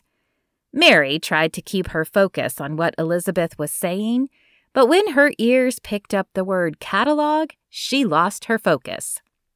Elizabeth, I'm so sorry, she said, interrupting her friend. But I think that customer is here because of the catalog. I'd love to hear how this goes. Do you think we can continue this a little later? Elizabeth smiled at her and closed the book. Of course we can. Why don't you go see if Mr. Brown needs any help, and I'll work on Mrs. Thompson's dress. We can finish the lesson tonight before we leave. Thank you. Mary hurried downstairs in time to see an older woman with short gray hair looking at the curtains Mr. Brown had gotten from the order. These are beautiful, and you say they came from a catalog order? Yes, ma'am, Mr. Brown said. There are quite a few things you can order from the catalog. Yes, that is what Willie said when he appeared at the inn. May I see the catalog? Mr. Brown nodded and returned to the counter to grab the catalog. As he did, he caught Mary's eye and smiled at her. Then he handed the woman the catalog. As she began to leaf through it, the bell sounded again and Sarah Miller appeared. As Mr. Brown was busy with the other woman, Mary approached the younger woman. Hello, Sarah. Are you here to see Elizabeth? I'm not sure she started your dress yet. Oh, I'm not here about my dress. I know she'll get it done when she can. I'm here because Willie came in waving some catalog flyer and saying I needed to come see what was offered. Is there a catalog here that I can look at? Mary couldn't believe it. 2 women within minutes of each other? She had expected the catalog to be successful, but this was even more than she'd expected. Mr. Brown has one, but that woman is looking at it currently. She pointed to the woman at the counter with Mr. Brown. That's okay. I don't mind waiting. I'm excited to see what all is offered. There is a lot. While you wait, you can check out the flyer closer if you'd like. We hung one on the community board. Thank you, I will. She headed over to the board and Mary returned her attention to the woman with Mr. Brown. I'll take the curtains, and I'd like to place an order, the woman said. Wonderful. He looked up at her. Mary, can you get the curtains for Mrs. Davis while I take her order? Of course. Mary hurried to gather the curtains, still surprised that they had sold within a day of being up. She brought them back to Mr. Brown, who boxed them up and then handed the box to Mrs. Davis. I'll notify you when your order comes in, he said. Thank you, and I'll be sure and share the word. Do you have a flyer I could put in the inn? Of course. He reached under the counter and handed her one, and when she was gone, he returned his attention to Sarah Miller. Sarah placed an order, and then she too left the store. As she did, Willie entered, a big smile on his face. I did what you asked, Mr. Brown. I've told everyone I could think of. Have you gotten any orders yet? Mr. Brown smiled and nodded at the boy. 2, Willie. So why don't you grab a candy for yourself and one for your sister? Willie's eyes glistened as he nodded and reached into the penny candy barrels. He quickly grabbed 2 pieces and then scurried away, promising to try and send more customers in. What was that about? Mary asked. Mr. Brown shrugged. He's a good kid, but poor. I asked him to spread the word about the catalogs and told him he could have a penny candy for each customer he sent in. He's got a little sister, so he wanted to make sure he had enough for her as well. Mary smiled and shook her head. You are a big softy. Guilty as charged. The two locked gazes for a minute, and then Mary glanced back to the upper room. I suppose I should get back up there and see if Elizabeth needs any help. Plus, we have a lesson to finish. Before you go, can I ask you something? Of course. Mary had no idea what Mr. Brown might want. It was too late to stock shelves tonight, wasn't it? I was wondering if I might walk you to Mrs. Nelson's tonight, he said. I know I invited you to church on Sunday, but I would like to officially court you as well. Oh, well, Mary hadn't been expecting the offer, but she desperately wanted to accept it. Surely Elizabeth would understand. I would like that. He smiled at her. Wonderful. I'll let you get upstairs then and see you when it's time to close. Mary finished her lesson with Elizabeth and then helped where she could, and before she knew it, it was closing time. She bade goodbye to Elizabeth and then waited while Mr. Brown locked the store. Then he held out his arm, and she put her hand through, sure that she was more red than the curtains he'd just sold. Thank you for allowing me the pleasure of walking you home. I was thinking we could do this every night, as you're living in town now. I'd like that. Mary couldn't believe this was real. A man, a kind man, was taking an interest in her. My Maggie and I used to walk the town every evening after we closed the store. It was a perfect way to decompress after a day. I can understand that. When I was in Chicago, I would get out and walk whenever I could, though I had no one to walk with me. Well, now you do. At the entrance to Mrs. Nelson's house, he bid her good night, and Mary watched him walk away until he was out of sight. Then she turned and entered the house. Well, don't you look like the cat who ate the canary, Mrs. Nelson said from her chair in the parlor. She paused her knitting and fixed her shrewd gaze on Mary. Did something happen today? Mary chewed on her lip as she sat down on the other chair.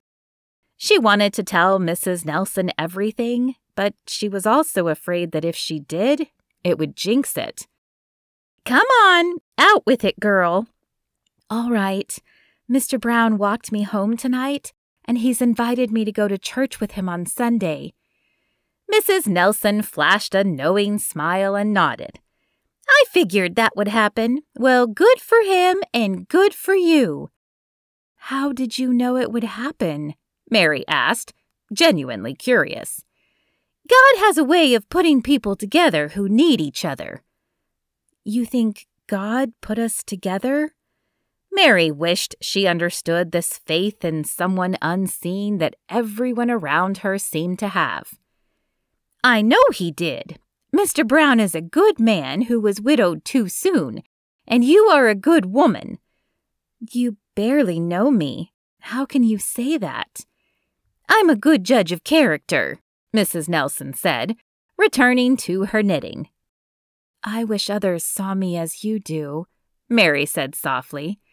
They will, she said, not looking up from her knitting.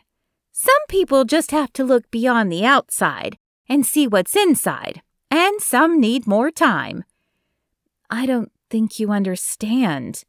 Mary pressed her lips together, unsure if she should share her past with Mrs. Nelson. Elizabeth had told her not everyone would understand, but Mrs. Nelson seemed different. I used to work in a saloon in Chicago. But you aren't there now. Mary could not believe how little this seemed to matter to Mrs. Nelson. No, but only because Elizabeth came and brought me back here. The needles paused for a moment as Mrs. Nelson looked up. Then you should praise God for friends like Elizabeth Baxter. Had God had something to do with Elizabeth rescuing her? Did he have a hand in Mr. Brown asking to court her? Why would he be allowing good things to happen to her now when he ignored her for years? The questions swirled about in Mary's mind as she watched Mrs. Nelson knit.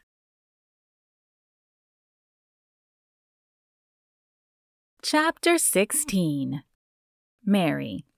Mary woke excited and nervous Sunday morning.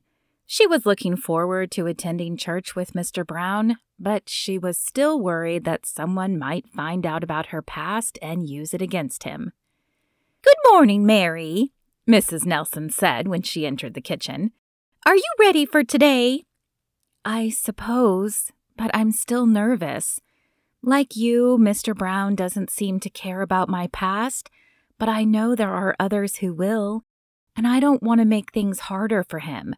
He's already stressed with the new store opening." "And that is what we have God for. Do you know in the Bible it says, 'Who of you by worrying can add a single hour to your life?' It goes on to say that God takes care of the flowers, and we are much more important than they are, so why would God not take care of us?" Mary smiled at the elderly woman. "I haven't heard that part. Perhaps I'll ask Elizabeth to add that one to our lessons. She's teaching me to read." "Well, that is wonderful." Mrs. Nelson pulled the leftover bread from the day before out and glanced around the kitchen. "It's a good skill to have. Can you get me a skillet ready for some eggs?" Mary nodded and pulled out a large skillet, placing it on the stove. "Is Mr. Brown picking you up here or meeting you at the church?" Mrs. Nelson asked, as she brought over a half-dozen eggs in a bowl and handed it to Mary. "He's picking me up here," Mary said as she lit the burner. "I offered to meet him at the store since it's on the way to church, but he wouldn't hear of it." "Well, that is the way courting works," Mrs. Nelson said with a chuckle. "At least if I'm remembering correctly. It's been a while since I was courted." "I've never been courted before." Mary picked up an egg and cracked it in the skillet. "So I'm not even sure what to expect." "I expect he'll come around here more often," Mrs. Nelson said. "But beyond that, it isn't much different than spending time together until you choose to marry." "Oh, I think you are assuming too much, Mrs. Nelson. I'm old and have no idea how to be a wife." "There is little you do differently besides sharing a bed, so I doubt you would have any trouble being a wife. Regardless, I have a feeling you'll be good for each other. And in case you hadn't noticed, single women are hard to find in this town." That was definitely true. There were some single younger women like Sarah Miller, but she was one of the only older women who didn't have a husband. Was that the reason Mr. Brown had invited her to church? She certainly hoped it wasn't the only reason, but it nagged her nonetheless. As they sat down for breakfast, a loud clap of thunder sounded and Mary looked to the window. "Oh no, is it going to rain?" Mrs. Nelson crossed to the window and looked out. "The sky is pretty gray. I know we can use the rain, but I hope it holds out till after church." "Me too." Mary knew they could walk in the rain, but it wouldn't be as enjoyable. Mrs. Nelson returned to the table. "We'll just add that to our prayer this morning." Mary closed her eyes and let Mrs. Nelson pray, and though she still wasn't sure she believed in God or prayer, she found herself hoping that God would hear the prayer and keep the rain away until they made it into church.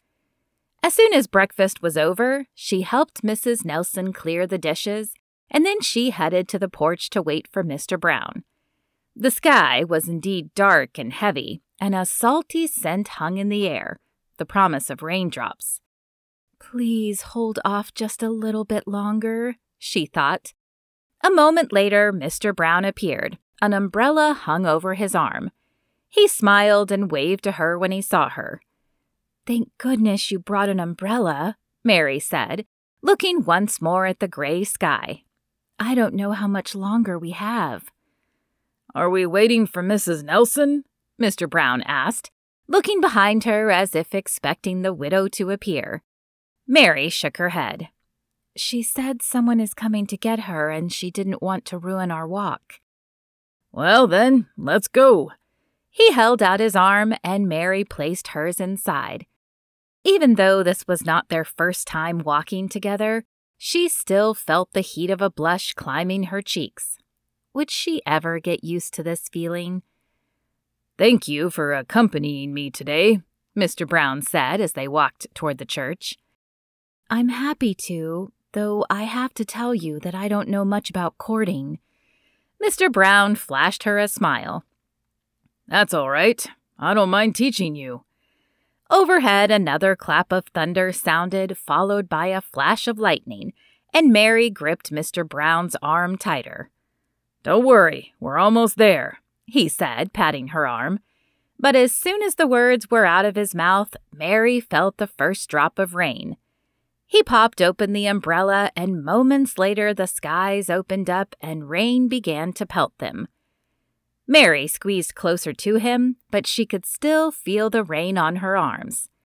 Thankfully, the church was in sight, and they picked up their pace a bit. She was out of breath, but happy when they reached the door. I wish I could sit with you, Mr. Brown said, but perhaps we can meet up afterward and have lunch at the store? I'd like that, Mary said, and then she turned to find Elizabeth. Chapter 17. Henry. Henry enjoyed the sermon, but he couldn't help wishing it would go a little faster so that he could have lunch with Miss Lockwood. When the final prayer was said, he stood up quickly and made his way toward the women's section. He held out his arm once more, and she took it. They had just stepped through the door when Harold stepped in front of them, hatred brimming in his eyes. I see you're a creature of habit. Mr. Thompson, not only is my relationship with Miss Lockwood none of your business, but this is not the time nor the place for such conduct, Henry said stiffly.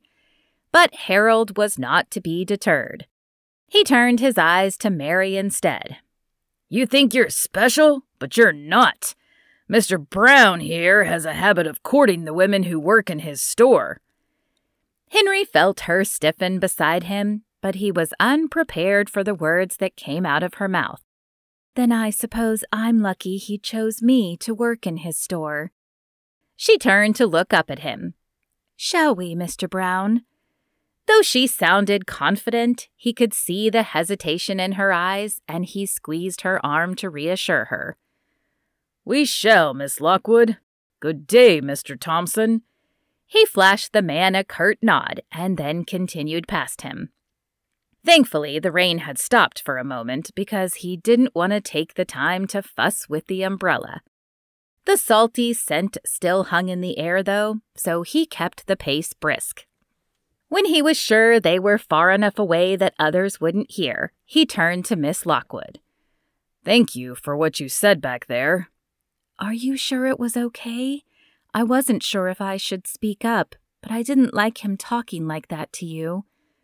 It was wonderful. He smiled and then sighed.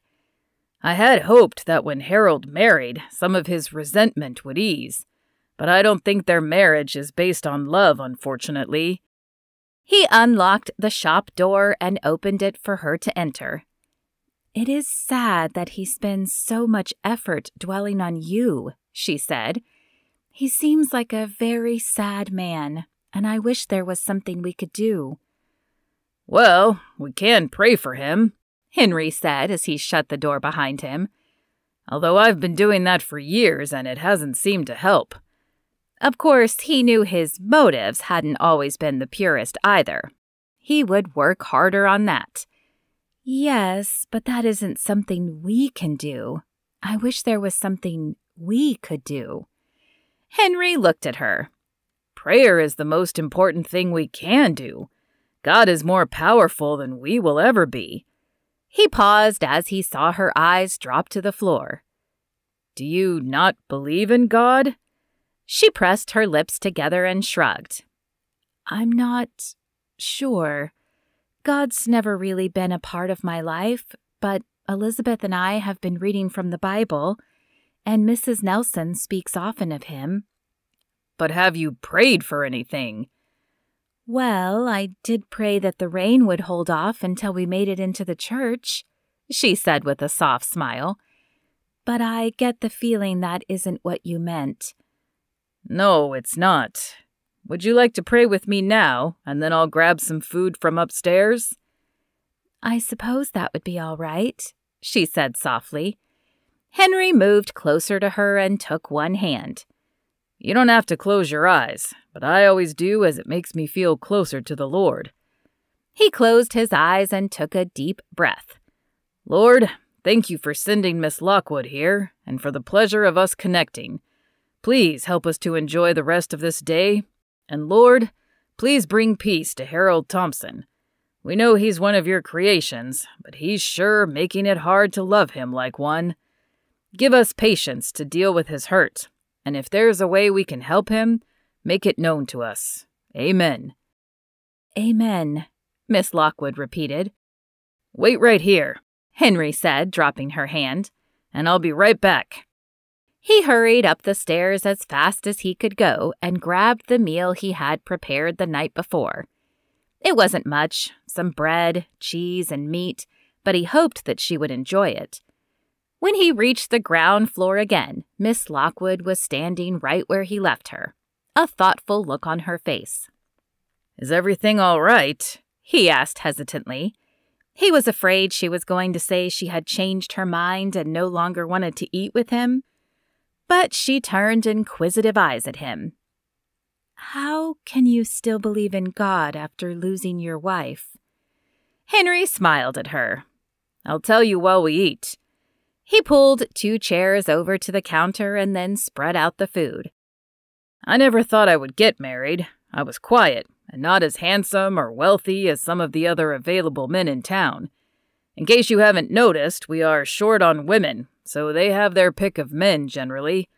Knowing I wasn't much of a catch, I figured I'd have to send for a bride, but I wasn't sure I wanted to do that. He smiled softly. Then Maggie came into my life, and she chose me, and she was perfect. That's what I mean, though. Maggie was perfect for you, and God let her die. She took a piece of cheese and bit into it as she looked at him. Yes, but you see, she was never mine to begin with. God gave her to me for a season. He allowed me to love her and build a life with her. I never thought I would have that. She swallowed her bite and tilted her head. So you're saying that you're not mad at God because he gave you time with her you might not have had? Henry smiled. Exactly. He didn't have to give me Maggie. She could have chosen someone else, but she chose me. How can I be angry when I got to have 30 wonderful years with the woman I loved? He paused and tilted his head at her. I'm assuming something happened in your past that you blame God for. She pressed her lips together and dropped her gaze as if gathering her thoughts. Finally, she met his eyes once again. I suppose if there had been something good in my life, then maybe I could look at it like you do. But mine has been nothing but pain. My mother used to abuse me both with her mouth and with her fists. My father did nothing but watch. So when I was 15, I ran away from home. With no money, I was an easy target for unscrupulous men looking for women to work in the saloon. And once I was in, I couldn't get out. Not with the reputation I had placed upon me. So I guess I don't see how a loving God could let that happen. Henry sighed and sat back in his chair as he processed her words. Lord, give me the right words, he prayed silently. He didn't want to push Miss Lockwood farther away from God. You said you never had to work as a working girl, though, right? She blinked at him for a moment before slowly shaking her head. No, I never did. I'm not really sure why. Maybe that was God looking out for you. And that job was how you met Mrs. Baxter, right? Miss Lockwood nodded again. It was, but Elizabeth never belonged there. She was only there because Jacob fooled her dying father. That's why I didn't say anything when I knew she was running away, though Jacob beat me for it later. So you saved her? Miss Lockwood shrugged. I suppose, but she probably would have gotten away anyway. Would anyone else have helped her if you hadn't been there? Miss Lockwood scoffed. Doubtful. Most of the women there were either resigned to the work like me or were working girls. So you were able to save Mrs. Baxter, who then turned around and saved you. I suppose you could look at it that way. Well, I think that's your answer. Maybe you didn't have a Maggie, but God protected you in your bad situation and then used it to do good things. See, the bad things don't come because of God. They come because of sin and the fact that God gives us free will. But God can use our tragedies and mistakes for His glory. I know your father wasn't the best example, but a good father wouldn't always keep you from making mistakes because you'd never learn that way. But he would talk to you after and try to steer you back to the right path. Our Heavenly Father does the same. Miss Lockwood took a piece of bread and chewed thoughtfully. But I'm assuming you didn't do something to cause Maggie's death, nor did she, so what would be the purpose of her dying? Henry took a deep breath. Well, for one thing, I wouldn't be here talking to you if she were still alive. I probably wouldn't have let Mrs. Baxter have her store here. So while I certainly didn't understand any reason for her death then, I can see how things are happening now because of it. I guess I never thought of it that way, Miss Lockwood said. I will admit that listening to you and Elizabeth and Mrs. Nelson talk about God the way you do makes me curious to know more. Then perhaps we can have more conversations like this in the future? Henry asked. You still wish to court me, even knowing my background? She asked. Of course I do, he said. Your background is part of who you are, and I like who you are. The smile she gave him was small, but it seemed to take years off her face. Well, then I suppose you can call me Mary. Chapter 18. Mary. Mary smiled as she pinned the fabric. She had never expected to find love in Sage Creek, but she felt like she was beginning to, with Henry. You seem quite happy this morning. Does it have anything to do with your evening with Mr. Brown last night? Elizabeth asked with a mischievous gleam in her eye. Last night he'd called on her for dinner and then whisked her away for a picnic at the edge of the creek. They'd talked long after the food was gone, and he'd brought her back to Mrs. Nelson's as the sky turned pink and orange with the setting sun. Now he was just down the stairs from her, and she found herself smiling at every movement he made, every word he spoke to a customer. Perhaps I never expected to have someone interested in me. Well, I told you it would happen, Elizabeth said softly. The door to the shop swung open, followed by the sound of running feet. Mr. Brown! Mr. Brown, come quick! At the breathless voice of Willie, Mary paused her pinning and stepped to the edge to see what the commotion was about. What's going on, Willie? Henry asked. The other store! Someone broke in and stole merchandise. What?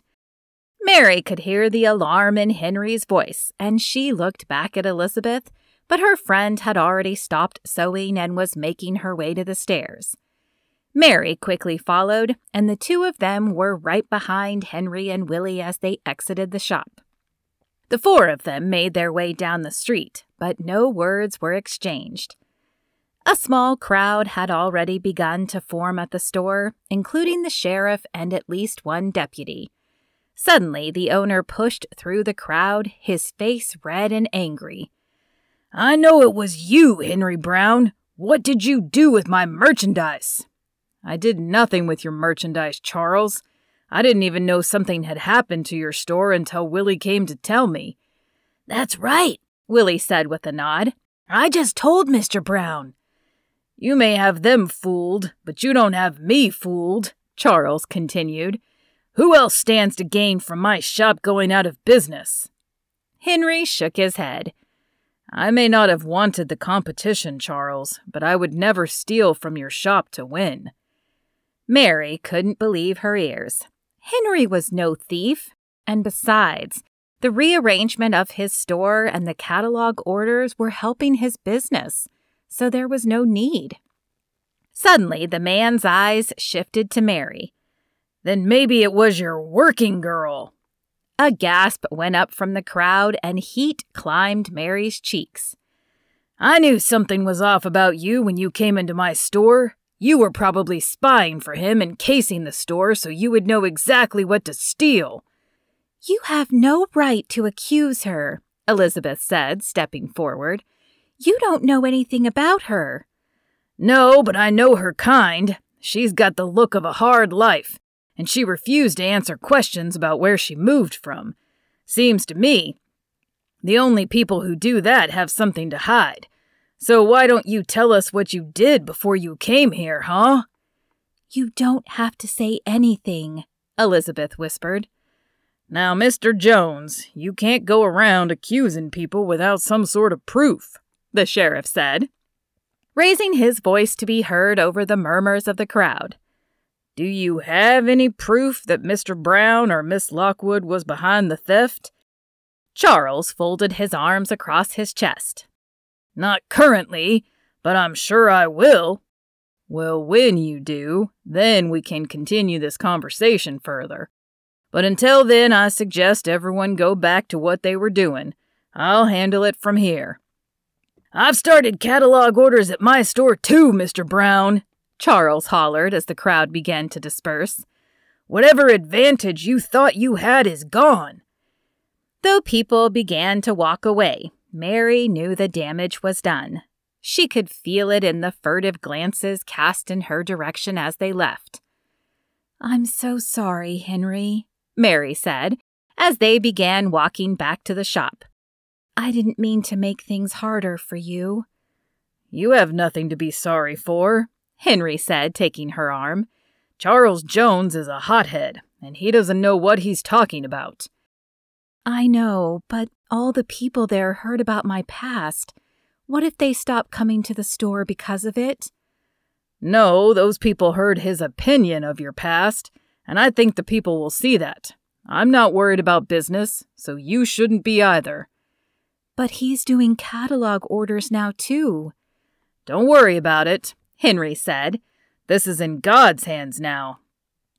Mary wished she could share his confidence, but she knew how judgmental people could be, and she didn't want that to happen to Henry. Chapter 19. Henry. Henry stepped inside the church and tried to ignore the cold stares he received from Charles Jones and Harold Thompson. There had been nothing in the investigation that pointed to Henry or Mary, of course, but as the thief had not been caught yet, Charles still believed Henry had played a role, and Harold was still Harold. The two of them made him uncomfortable whenever he had to walk by them or share a room with them, so he avoided it as much as possible. But there was only one church in town, so Sundays and town meeting days like today, it was unavoidable. Thankfully, the two men sat in the back row, so Henry continued past them and sat down on the left with the other men. The women were on the right, and he scanned the room for Mary but didn't see her. Had she decided to stay home? He knew she was still worried about costing him customers, and that she still didn't feel like a member of the town. But she worked here, and she hoped to have a home of her own here one day, so she should have a say. Of course, he wasn't sure what his own opinion was at the moment. He could understand the benefits the railroad would bring. More supplies delivered faster would be a good thing for the store. But a railroad close to town would also mean more people, and sometimes unsavory people like Charles Jones. "Thank you for coming out," Mayor Wright said, waving his hands to try and quiet the conversation. He was a larger man with a thick mustache, but he was a good leader from what Henry had seen. I know you've all heard about the railroad possibly coming to town, and that you have questions. I haven't always been able to answer your questions, but tonight we have Mr. Cooper from the railroad who will be able to answer them. So let's give Mr. Cooper our attention. A thin man with slicked back black hair stepped up to the pulpit. Thank you all for being here, and thank you, Mayor Wright, for the opportunity to speak with you. The Central Pacific Railroad is planning to expand this direction, and we think it will be beneficial for your town. It will bring greater access to goods and new job opportunities. But where will it be? Carl asked. Whose land are you going to take over, and how will you compensate them? Well, we haven't set the exact location yet, Mr. Cooper said, but we have some ideas and we will discuss compensation with those who own the land. I assure you the railroad is committed to minimizing disruptions and making sure everyone affected is happy with the outcome. And what if we're not affected directly, but we're neighbors to those who choose it? Another man said. Are you planning to compensate us as the train noise would still affect our animals? Unfortunately, there is only compensation for those whose land is directly affected. But you have to remember that this is progress, and in the end, it will be beneficial for everybody. And what about the character of the town? Mrs. Miller, the owner of the cafe, asked. How do we know this expansion won't bring trouble with it? A murmur of agreement went up among the women's side. Mr. Cooper waited for it to die down before he continued. There is always the possibility for trouble. You have that now. Could trouble come in on a coach? Sure it could. But what you don't have now is faster access. If someone gets sick and your doctor can't help them here, where do they go? I'm the closest doctor for at least 4 towns. Doc Moore spoke up. If I can't help them, then there isn't much that could be done. Right, but if you had a railroad, they could take a train to a big city hospital and maybe receive help there. How long does it take you to get medical supplies? Several weeks, Doc Moore said resignedly. And there you go. With the railroad, your supplies would come much faster, and your stores would be able to offer more merchandise and at a faster rate. Look, change is always hard, but I truly do believe there are more benefits than drawbacks. Well, what do you think? Mayor Wright asked. Do we take a vote now? What happens if we vote yes, but then the railroad doesn't follow through with what they say? Or people change their mind? Do we have any actions we can take? Another man asked. I plan to work closely with the railroad, Mayor Wright said, and maybe we can have a committee of a few farmers and business owners who are most affected. Would that be satisfactory? The man looked to his neighbors, and when they nodded, he did as well. I suppose it would be. All right, then. Are we ready to vote? Though Henry wasn't sure he was ready, no one voiced a concern, and a moment later the townsfolk had voted nearly unanimously for the railroad. Henry stood and made his way toward the door, but before he could exit, he felt a hand on his arm. He turned to see Charles Jones sneering at him. When the railroad comes, I plan to put you out of business for good. I thought you said there'd be business enough for the both of us, Henry said calmly. Charles flashed a predatory smile. Well, I changed my mind. I guess having your goods stolen will do that to you. Henry shook his head. I didn't have anything to do with that. So you say. I guess we'll see. With that, he shoved past Henry and stomped out the door, Harold following close behind. Still having issues with them? Carl asked from behind him. Unfortunately, Henry said with a sigh, and I don't think it's going to get any better until we find out who broke into his shop. Then let's pray God gives the sheriff wisdom. Chapter 20. Mary. As Mary approached Henry, she couldn't help but notice the weariness in his rounded shoulders and the worried expression on his face as he stared at the door, willing it to open. The silence in the shop was thick and heavy, like a fog that refused to lift, and it weighed on Mary, coloring the atmosphere of the shop that had become a sanctuary for her. It was a stark contrast to a week ago when the bell over the door filled the air several times a day, and lively conversation would snake up the stairs. Guilt twisted like a knife in Mary's stomach. She knew her past had caused this drought of customers, but she didn't know what to do about it. "Have you had any customers today?" she asked, knowing the answer was no, but hoping that perhaps he'd had catalog orders that she didn't know about. The weight of Henry's sigh as he turned to face her plunged the knife deeper.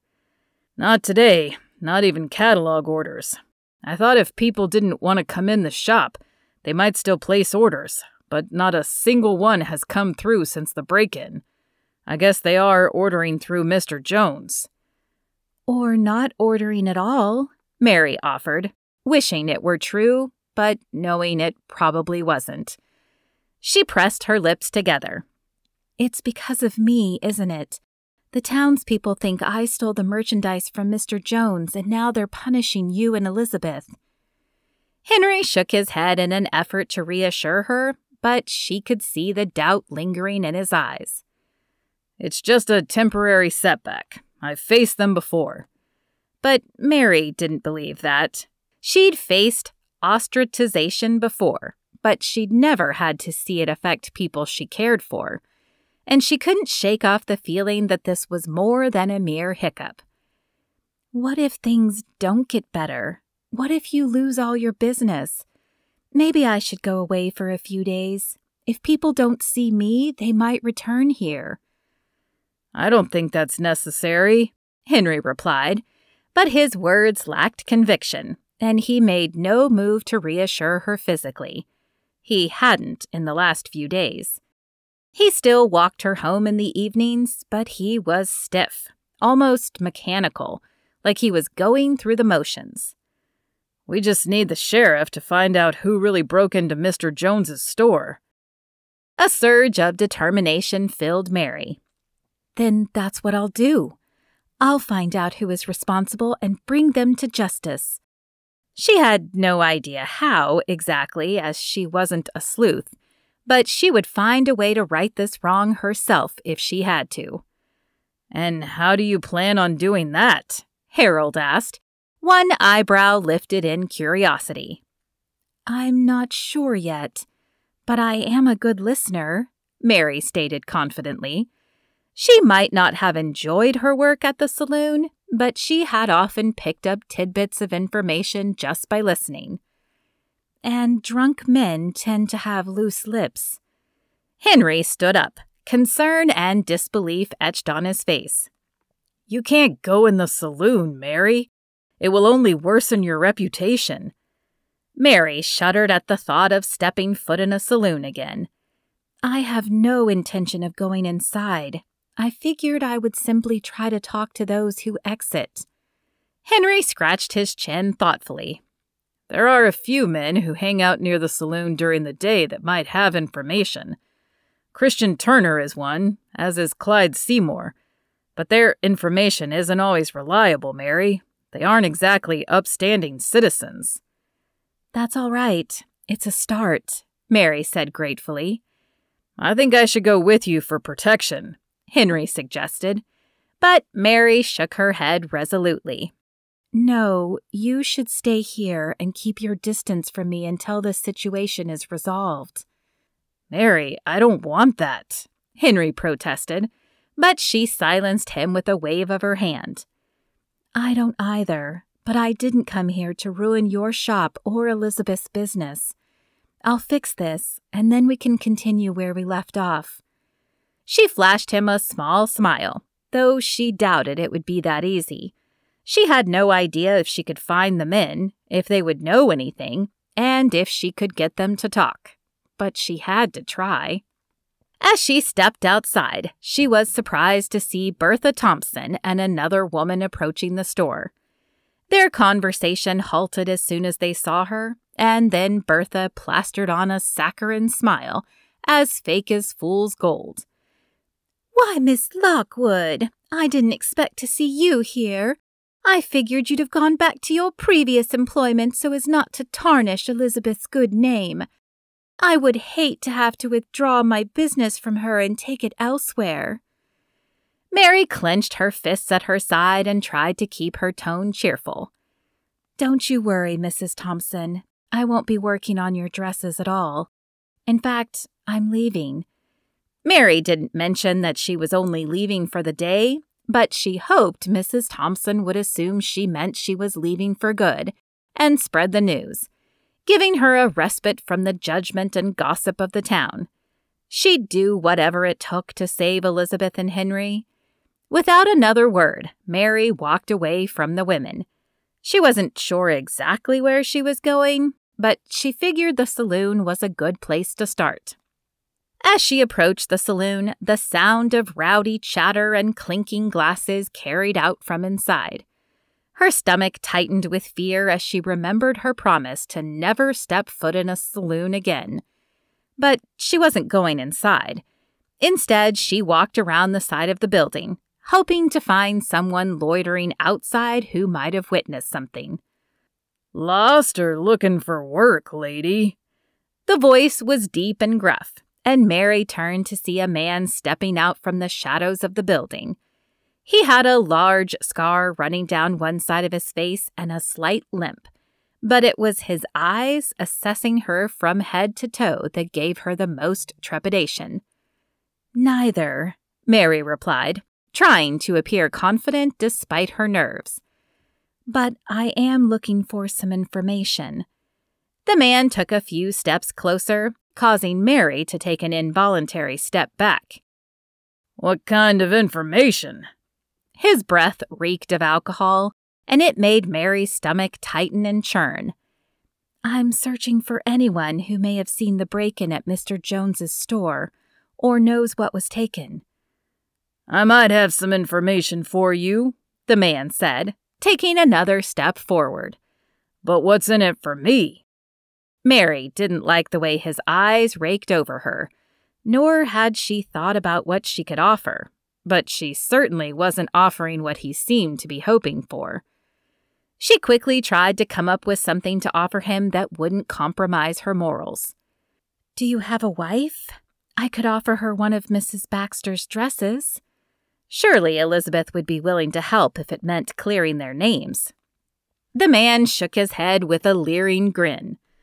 "No wife, unless you're offering." "I am not," Mary snapped, regretting even mentioning it. She paused as she thought about what else she could offer. "What if I could offer you store credit with Mr. Brown?" She hated to ask him, but perhaps he would let her work off whatever it cost.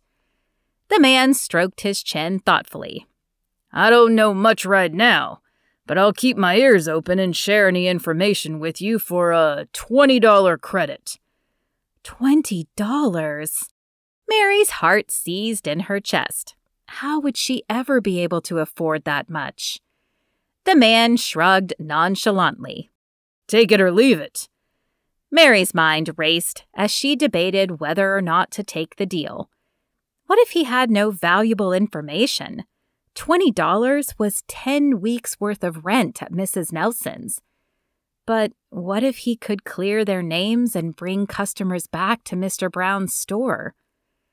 She took a deep breath and then offered a compromise she hoped she wouldn't regret. "I can get you $20 in credit if the information you give me results in the arrest of the real criminal and clears mine and Mr. Brown's name." The man grinned maliciously.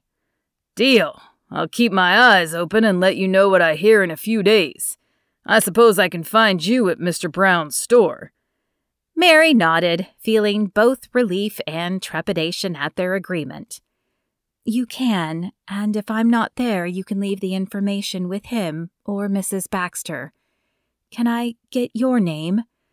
"It's Clyde," the man replied.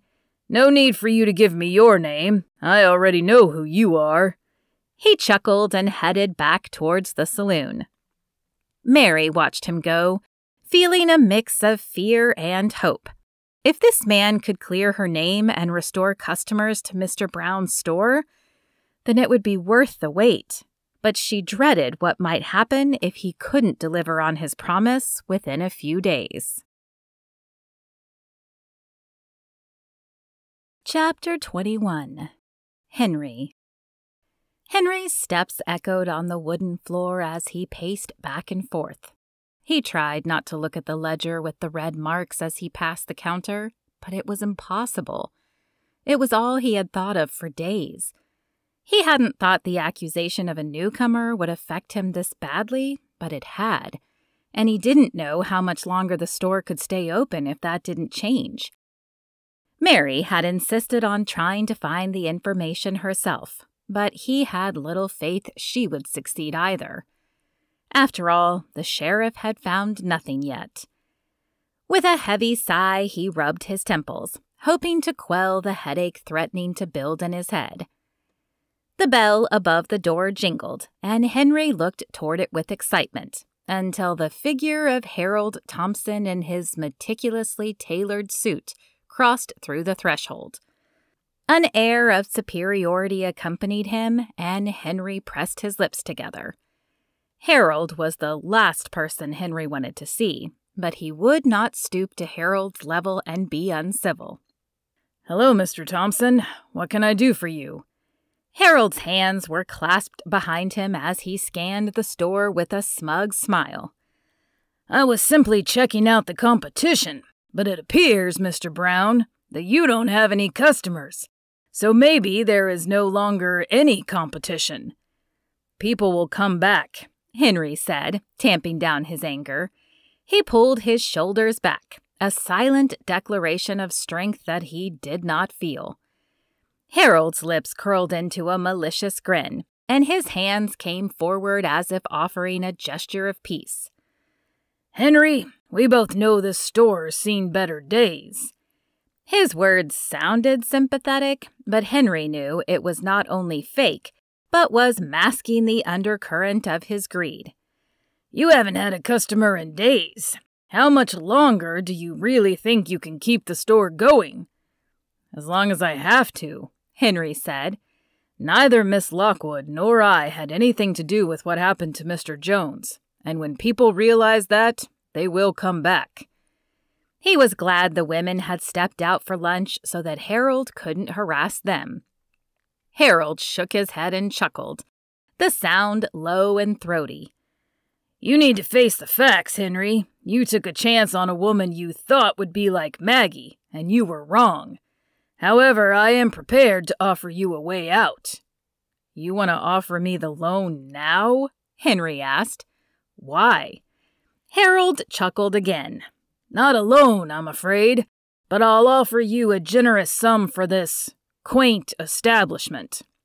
Harold's eyes glittered with unspoken mockery.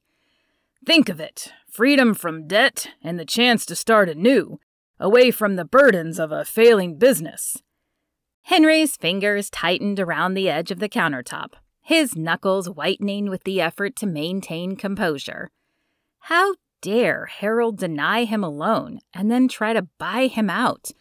It was appalling, and yet he could not deny the thought of being released from the financial shackles tugged at him, whispering sweet promises of relief. But he couldn't. The store was his livelihood and his connection to memories of Maggie. He couldn't give it up. The very thought ignited a fierce protectiveness within him. Exhaling slowly and deliberately, he lifted his gaze to Harold's. "Harold," Henry began, his voice as steady as the unwavering flame of a candle in still air. "Your offer is generous, but this store is more than just walls and merchandise. It's a testament to my past, a hope for the future. I cannot, will not sell it. I'll find a way to save what I've built here." "A way to save it, you say?" Harold flashed a smile that did not meet his eyes, and his tone was laced with a hint of danger. "I admire your spirit, Henry, truly, but the path of resistance is fraught with—" unforeseen difficulties. His fingers tapped a rhythmic warning on the polished wood, the sound echoing ominously through the quiet room. Are you threatening me, Harold? Henry's stance was firm, though his heart raced with the threat of Harold's words. Consider it friendly advice, Harold replied, the malice in his gaze belying his smooth words. Sage Creek is a small town. Opportunities for salvation are limited, and those who don't seize them might find themselves facing consequences far bleaker than bankruptcy. Henry clenched his jaw, his eyes narrowing at Harold's audacity. Despite the fear that crept into his heart like tendrils of darkness, he refused to let Harold see it. I appreciate your concern, Mr. Thompson, Henry said, emphasizing the man's last name as Harold had done to him before. But I have weathered storms before, and I will weather this one too. Sage Creek may be small, but its residents are resilient. We take care of our own. Harold's expression darkened at Henry's words before he masked it with a polite smile. Very well, Mr. Brown. But remember, offers like this don't come around often, and I might not be so generous next time. He turned and exited the store, the door shutting behind him with a finality that seemed to echo in the quiet room. Henry stood there for a moment, feeling the weight of Harold's words pressing down on him like an unseen force. Then he sank to the stool and lifted his eyes. Lord, I need your help. Please show me your will regarding the store. If I'm supposed to sell it, make that clear. And if I'm not, then give the sheriff or Mary the information to clear my name. The bell above the door jingled once more, and Elizabeth and Mary entered. But they were not alone. Clyde Seymour came in behind them. Has something happened? Henry asked. Mary smiled and stepped toward him. Clyde says that he has found us information. If it's good, we can clear our names and get your customers back. I'll say it's good, Clyde said with a hint of indignation. I don't give bad information, but I do expect to be paid for it. Don't worry, if your information is good, I have no problem extending you store credit. Henry had balked at first at the idea of paying for information, but if it led to a return of his customers, then he figured it was a small price to pay. Should we get the sheriff? Mary asked, looking from Henry to Elizabeth. Let's see what he has to say first, Elizabeth said, crossing her arms. Henry knew she was remembering her last interaction with the sheriff when he had thought she was responsible for the mischief in the town. Your thief is none other than Harold Thompson, Clyde said, his chest puffed out in pride. What? That doesn't make any sense, Mary said. Didn't he finance the store? He did, Henry said slowly, as the pieces clicked into place in his head. And it makes perfect sense if you want to get rid of the competition. Think about it. Not only would the accusation discredit me, but he wouldn't even lose the supplies. If Harold did it, he probably plans on returning the supplies when I'm out of business. Suddenly, Harold's impromptu offer made more sense. That is reasonable, Elizabeth said, but how do you know Mr. Thompson is responsible? Clyde smiled and stuck out his chest. Well now, I've been seeing myself a respectable young woman by the name of Beth Davis. She happens to work for the Thompsons and found the stash of stolen merchandise in the basement. And she's willing to speak out against the Thompsons? Henry asked. He couldn't believe someone who worked for the most powerful people in the town would be willing to come out against them. She'll lose her job. Well, I've asked her to marry me, so she won't need that job anymore anyway, Clyde said with a grin. Will that be enough for the sheriff? Mary asked. I don't know, Henry said with a shake of his head, but I suppose it's worth asking. Chapter 22. Mary. Mary walked beside Henry to the sheriff's office, nervous anticipation rolling about in her stomach. She hoped this would work and the customers would return to his store. She didn't know what she would do if it didn't. Clyde was with them, so he could tell the sheriff exactly what Beth had said, but Elizabeth had stayed back at the store. "Sheriff, we need a word," Henry said when they reached the door. The sheriff stood, and his eyes traveled between the three of them. "What can I do for you, Mr. Brown?" "Clyde here has some information about the break-in at Mr. Jones's store," Henry said. "Does he now? All right, let's hear it." As Clyde recounted the story, the sheriff's eyes narrowed and then hardened. "This is quite an accusation, Mr. Seymour. Are you sure?" Clyde held up his hands. "I'm as sure as I can be that what I've told you is what Beth told me." The sheriff nodded. "Then I suppose we better pay Mr. Thompson a visit to see if it checks out." He turned to Mary. "You can stay here." "I will not," Mary said indignantly, surprised at the strength in her voice. "This break-in has affected my reputation and the business of those I care for. If he has something to hide, I want to be there when you confront him." The sheriff lifted a brow at Henry as if asking him to step in, but Henry just smiled and shook his head. "I'm not telling her she has to stay back. She has just as much stake in this as I do." "Fine," the sheriff said with a sigh. "But you stay behind me and let me do the talking." He stepped out ahead of them, and the group traveled down the street to the bank. As they made an interesting group, people began to step out of buildings and follow them to see what the commotion was. By the time they reached the bank, their group of 4 had grown to at least 10. Mr. Thompson's eyes widened in surprise when they stepped through the door. He looked from Henry to Mary and back to the sheriff before speaking. "Hello, Sheriff. What can I do for you?" "Well, Mr. Thompson, I'm hoping you'll make this easy for me. I've received word that you have the stolen goods from Mr. Jones's store at your house.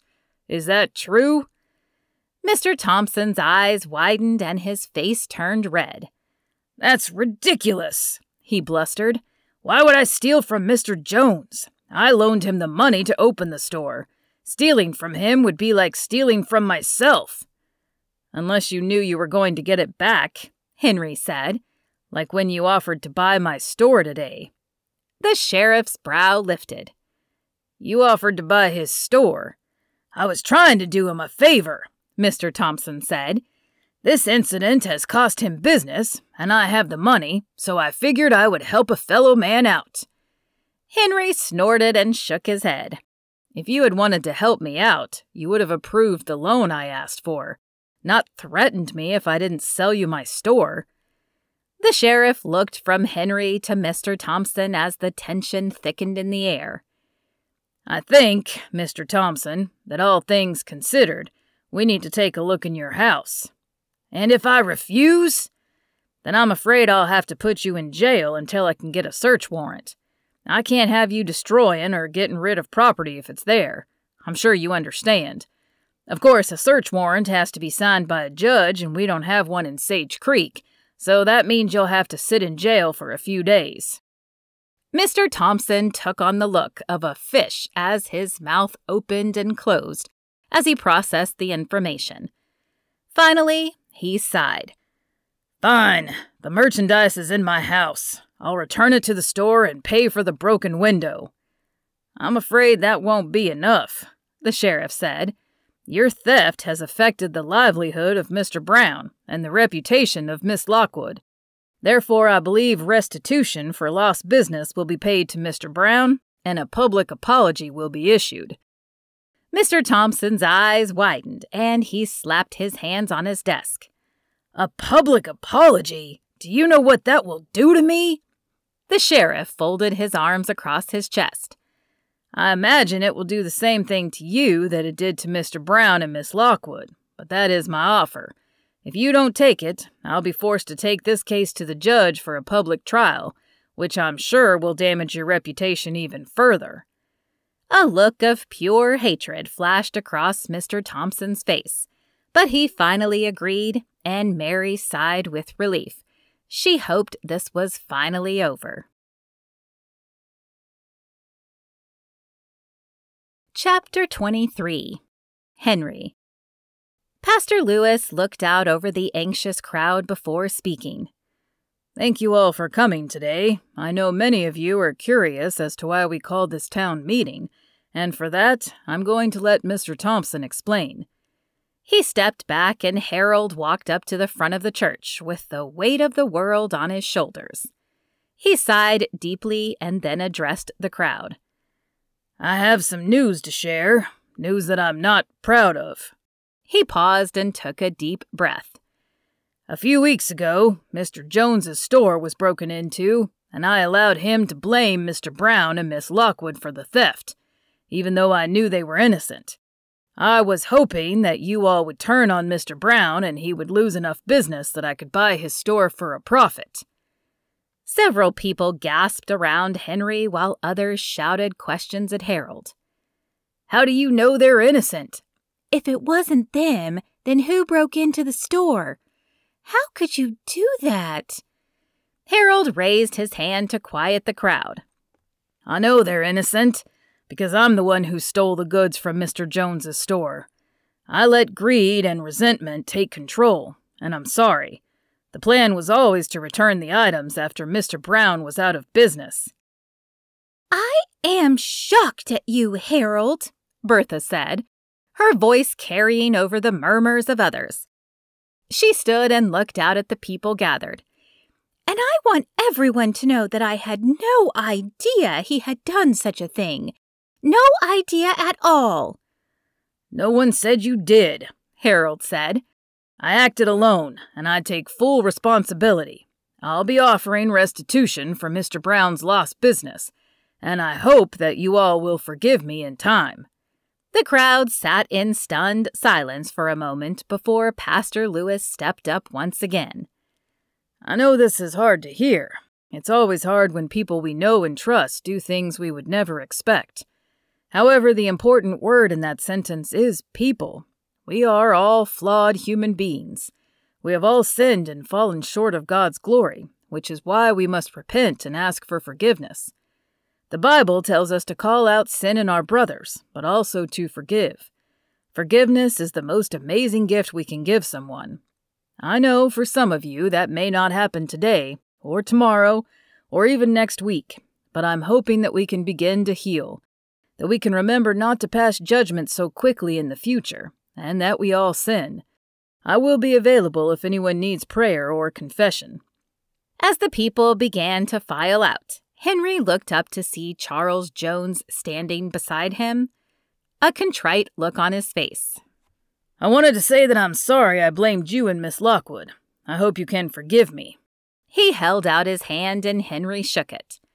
Thank you for the apology, and I do believe we can both function in this town without being competitors.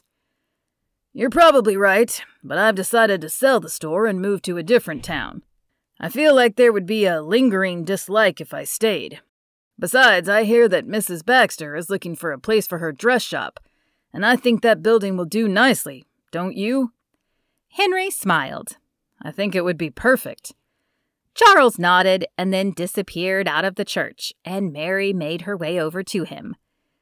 Do you think Mr. Thompson's explanation will help with your business?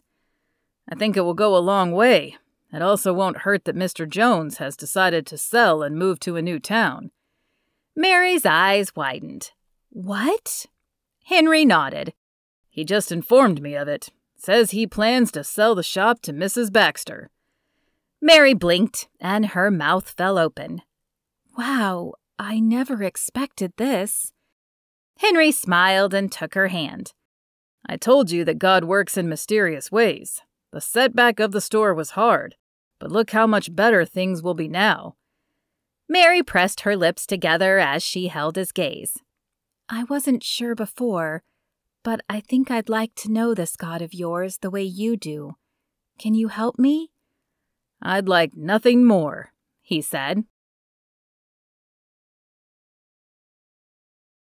Chapter 24. Mary. Mary stepped back and regarded the space. It was amazing how different it looked. True to his word, Mr. Jones had packed up and left just a few weeks after Mr. Thompson's apology. Elizabeth had begun moving her dresses and supplies in a few days ago, and today they were putting on the final touches and holding a grand reopening. "It looks amazing, Elizabeth. It really does. I can't believe this is actually happening." "Well, you deserve it." Elizabeth smiled and shook her head. "No, we both do. I couldn't have done this without you." Mary wasn't sure that was true, but she appreciated her friend. "Shall we open the door then?" Elizabeth nodded and Mary opened the door, smiling at the women who had already begun to congregate outside. "Thank you for coming. Please come in and have a look around." Elizabeth had worked hard to have some new dresses made, and not only did they hang around the room on dress forms, but both she and Mary were wearing one as well. In addition, she'd created a set of shelves for all the different fabrics, an area for buttons and thread, and even an area where she could hold quilting bees in the future. The women filed in, but before the last one entered, little Willie Johnson came running up, excited and breathless. "They're here," he said, placing his hands on his knees and panting as he tried to catch his breath. "Who's here?" Mary asked. "The suffragettes. They just got off the coach and they're headed this way." "The suffragettes are coming here?" Elizabeth asked excitedly. Willie nodded. "Evidently, Mrs. Thompson met them at the station and told them they have to come and check out your store." Mary chuckled. Mrs. Thompson might have been a handful when they first met her, but after her husband's public apology, she had changed. She had suddenly begun volunteering in town, even helping Elizabeth move out of Mr. Brown's store and into this space. And she had become Elizabeth's best advertising, wearing the dresses Elizabeth had made her and telling everyone where they came from. "Thank you, Willie," Mary said. "Now go tell Mr. Brown I said you earned yourself a penny candy." The boy's eyes lit up and he dashed off. Mary knew Henry would get on her tonight at supper, but Willie was a good kid, and she had a soft spot in her heart for him. A moment later, Bertha came into view, proudly leading a group of 4 women down the street and to the shop. She smiled and waved at Mary. "And this, ladies, is the shop where I got my dress. The seamstress, Elizabeth Baxter, works wonders. And this is her assistant, Miss Mary Lockwood." "Pleasure to meet you," Mary said with a slight curtsy. Though she still felt like an imposter in this life some days, her acceptance from the townspeople helped, and wearing Elizabeth's creations always made her feel more important. "A pleasure to meet you as well," the first woman said. "My name is Clara Reynolds." She wore a fashionable bonnet and dress, but it was her shrewd eyes that caught Mary's attention. "This store is new, correct?" "Well, this building is," Mary said, "but Elizabeth has had the store for a few months. She rented a space in Mr. Brown's mercantile until just recently." "And there are no men involved at all?" Another woman spoke up. She was shorter than the first woman and had a mousier look about her. "No men work in the store, if that's what you mean, but Elizabeth is married, and it was her husband's encouragement that prompted her to open the store." "Amazing," Clara said. "We are always on the lookout for women-owned businesses, but it's not something we've seen a lot out west." "Not yet," Mary said, "but we're getting there. The railroad will be coming through soon, and then I think you'll see this town grow even more." "Indeed, I do believe you're right. Well, let's see what this place has to offer, shall we?" Clara entered the store, followed by the 3 other women. Mary could barely contain her joy as she watched the women's eyes light up as they studied the dresses. "The craftsmanship is divine," one woman said, and the others nodded their heads in agreement. Clara Reynolds approached Elizabeth, her eyes gleaming with admiration. "Your work is truly remarkable, Elizabeth, and not just the dresses. You are sending a message to all women with this store." Elizabeth blushed at the compliment. "Thank you, but I just like making women feel beautiful and valued." "Well, you've certainly achieved that," Clara replied. "We would like to grow our chapter here in Texas, and I feel like your shop would be the perfect place to hold meetings. Would you be agreeable to that? We can pay a little rent for the space, but also share information about your store in our newsletters." "I would be honored," Elizabeth said. "Wonderful. We'll be in touch soon then," Clara said. And then, as quickly as they arrived, the suffragettes were gone. Mary and Elizabeth returned their attention to the rest of the women in the store, and neither took a break until all the women had been helped. "Well, I think that was a successful day," Mary said, as she helped put stray items back in place. "More than I even would have thought," Elizabeth said. She pulled a few dollars from the tray and handed them to Mary. "Thank you for your help. This store wouldn't be nearly as successful without you." "I agree," came a masculine voice from behind them. Mary turned to see Henry at the door. "Are you ready to head home for the evening?" "That depends. Is there anything you need me to do, Elizabeth?" "We're finished here. Go ahead, I'm about to head home as well," Elizabeth said with a smile. Mary bid her friend goodbye and then linked arms with Henry for the walk home. "I'm so happy for Elizabeth's success, but I must admit that I miss working the whole day with you." He grinned and patted her arm. "As do I, but we'll still see each other every day. In fact, I wanted to ask you something." "What's that?" Mary asked, her heart beating a little faster in her chest. "There's a dance happening soon, and I was hoping you would be my date."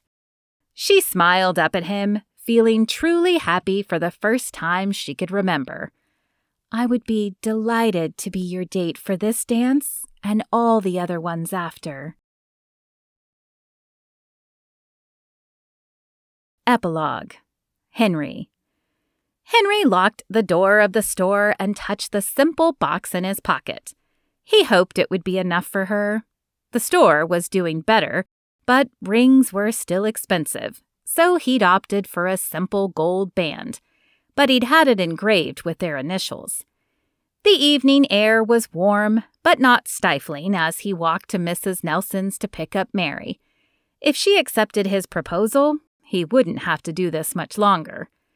He knocked on the door and Mrs. Nelson opened it.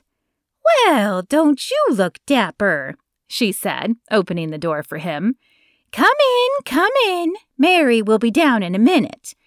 She led him to the parlor and pointed at a chair for him to sit.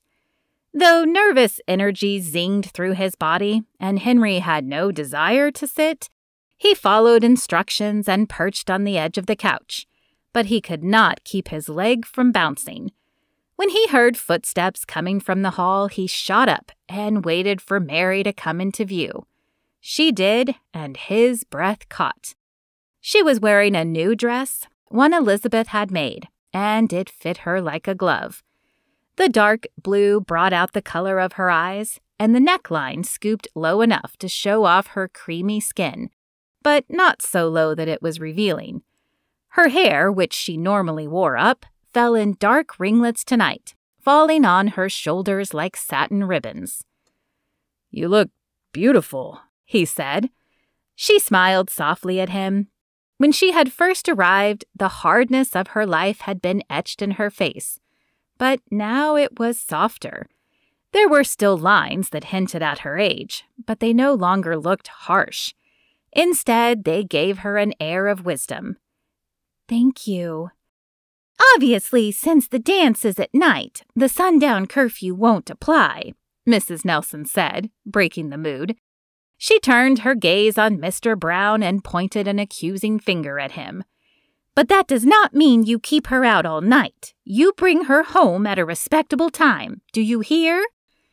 Henry pressed his lips together so that he wouldn't chuckle at the older woman. She might be his elder, but he was not the young man she was treating him like. "Yes, ma'am." Mrs. Nelson nodded and then shooed them out. "Well, go on then." With a smile, Henry held out his arm, and Mary placed her hand through it. "Will this be your first dance?" he asked as they walked to the dance hall. "It will. I'm not sure I even know how to dance." Times like this, Henry felt saddened by all that Mary had missed, but he was glad that God had sent her into his life, and especially glad that he could share some of these new experiences with her. "Don't worry. Dancing is easy, especially when you have a good partner." "Oh, and I suppose you are that good partner?" she teased him. He'd thought he was going to wait until after the dance to ask her, but the moment suddenly felt right. "I want to be. In fact, I'd like to be your partner for life." He stopped and turned to take both of her hands in his. "Mary Lockwood, you helped me find love again when I thought it had gone forever. Will you do me the honor of being my wife?" He pulled out the ring box, opened it, and dropped to one knee. Mary gasped, and her eyes filled with tears. "You want to marry me?" "More than anything," he said. "Please say yes." "Yes," she said, as the tears leaked down her cheeks. "Of course the answer is yes." Henry slipped the ring on her finger, swung her around, and then set her back down on the ground. With gentle hands, he tilted her face up to his and lowered his lips onto hers. She was not Maggie, and he knew life with Mary would be different than it had been with Maggie. But he thanked God for giving him a second chance at love, an enchanted love that he would cherish for the rest of his life. The end. If you enjoyed this book, please leave a review at your retailer. Just a few words is all it really takes. And if you'd like to see what other books of mine you might enjoy, keep reading.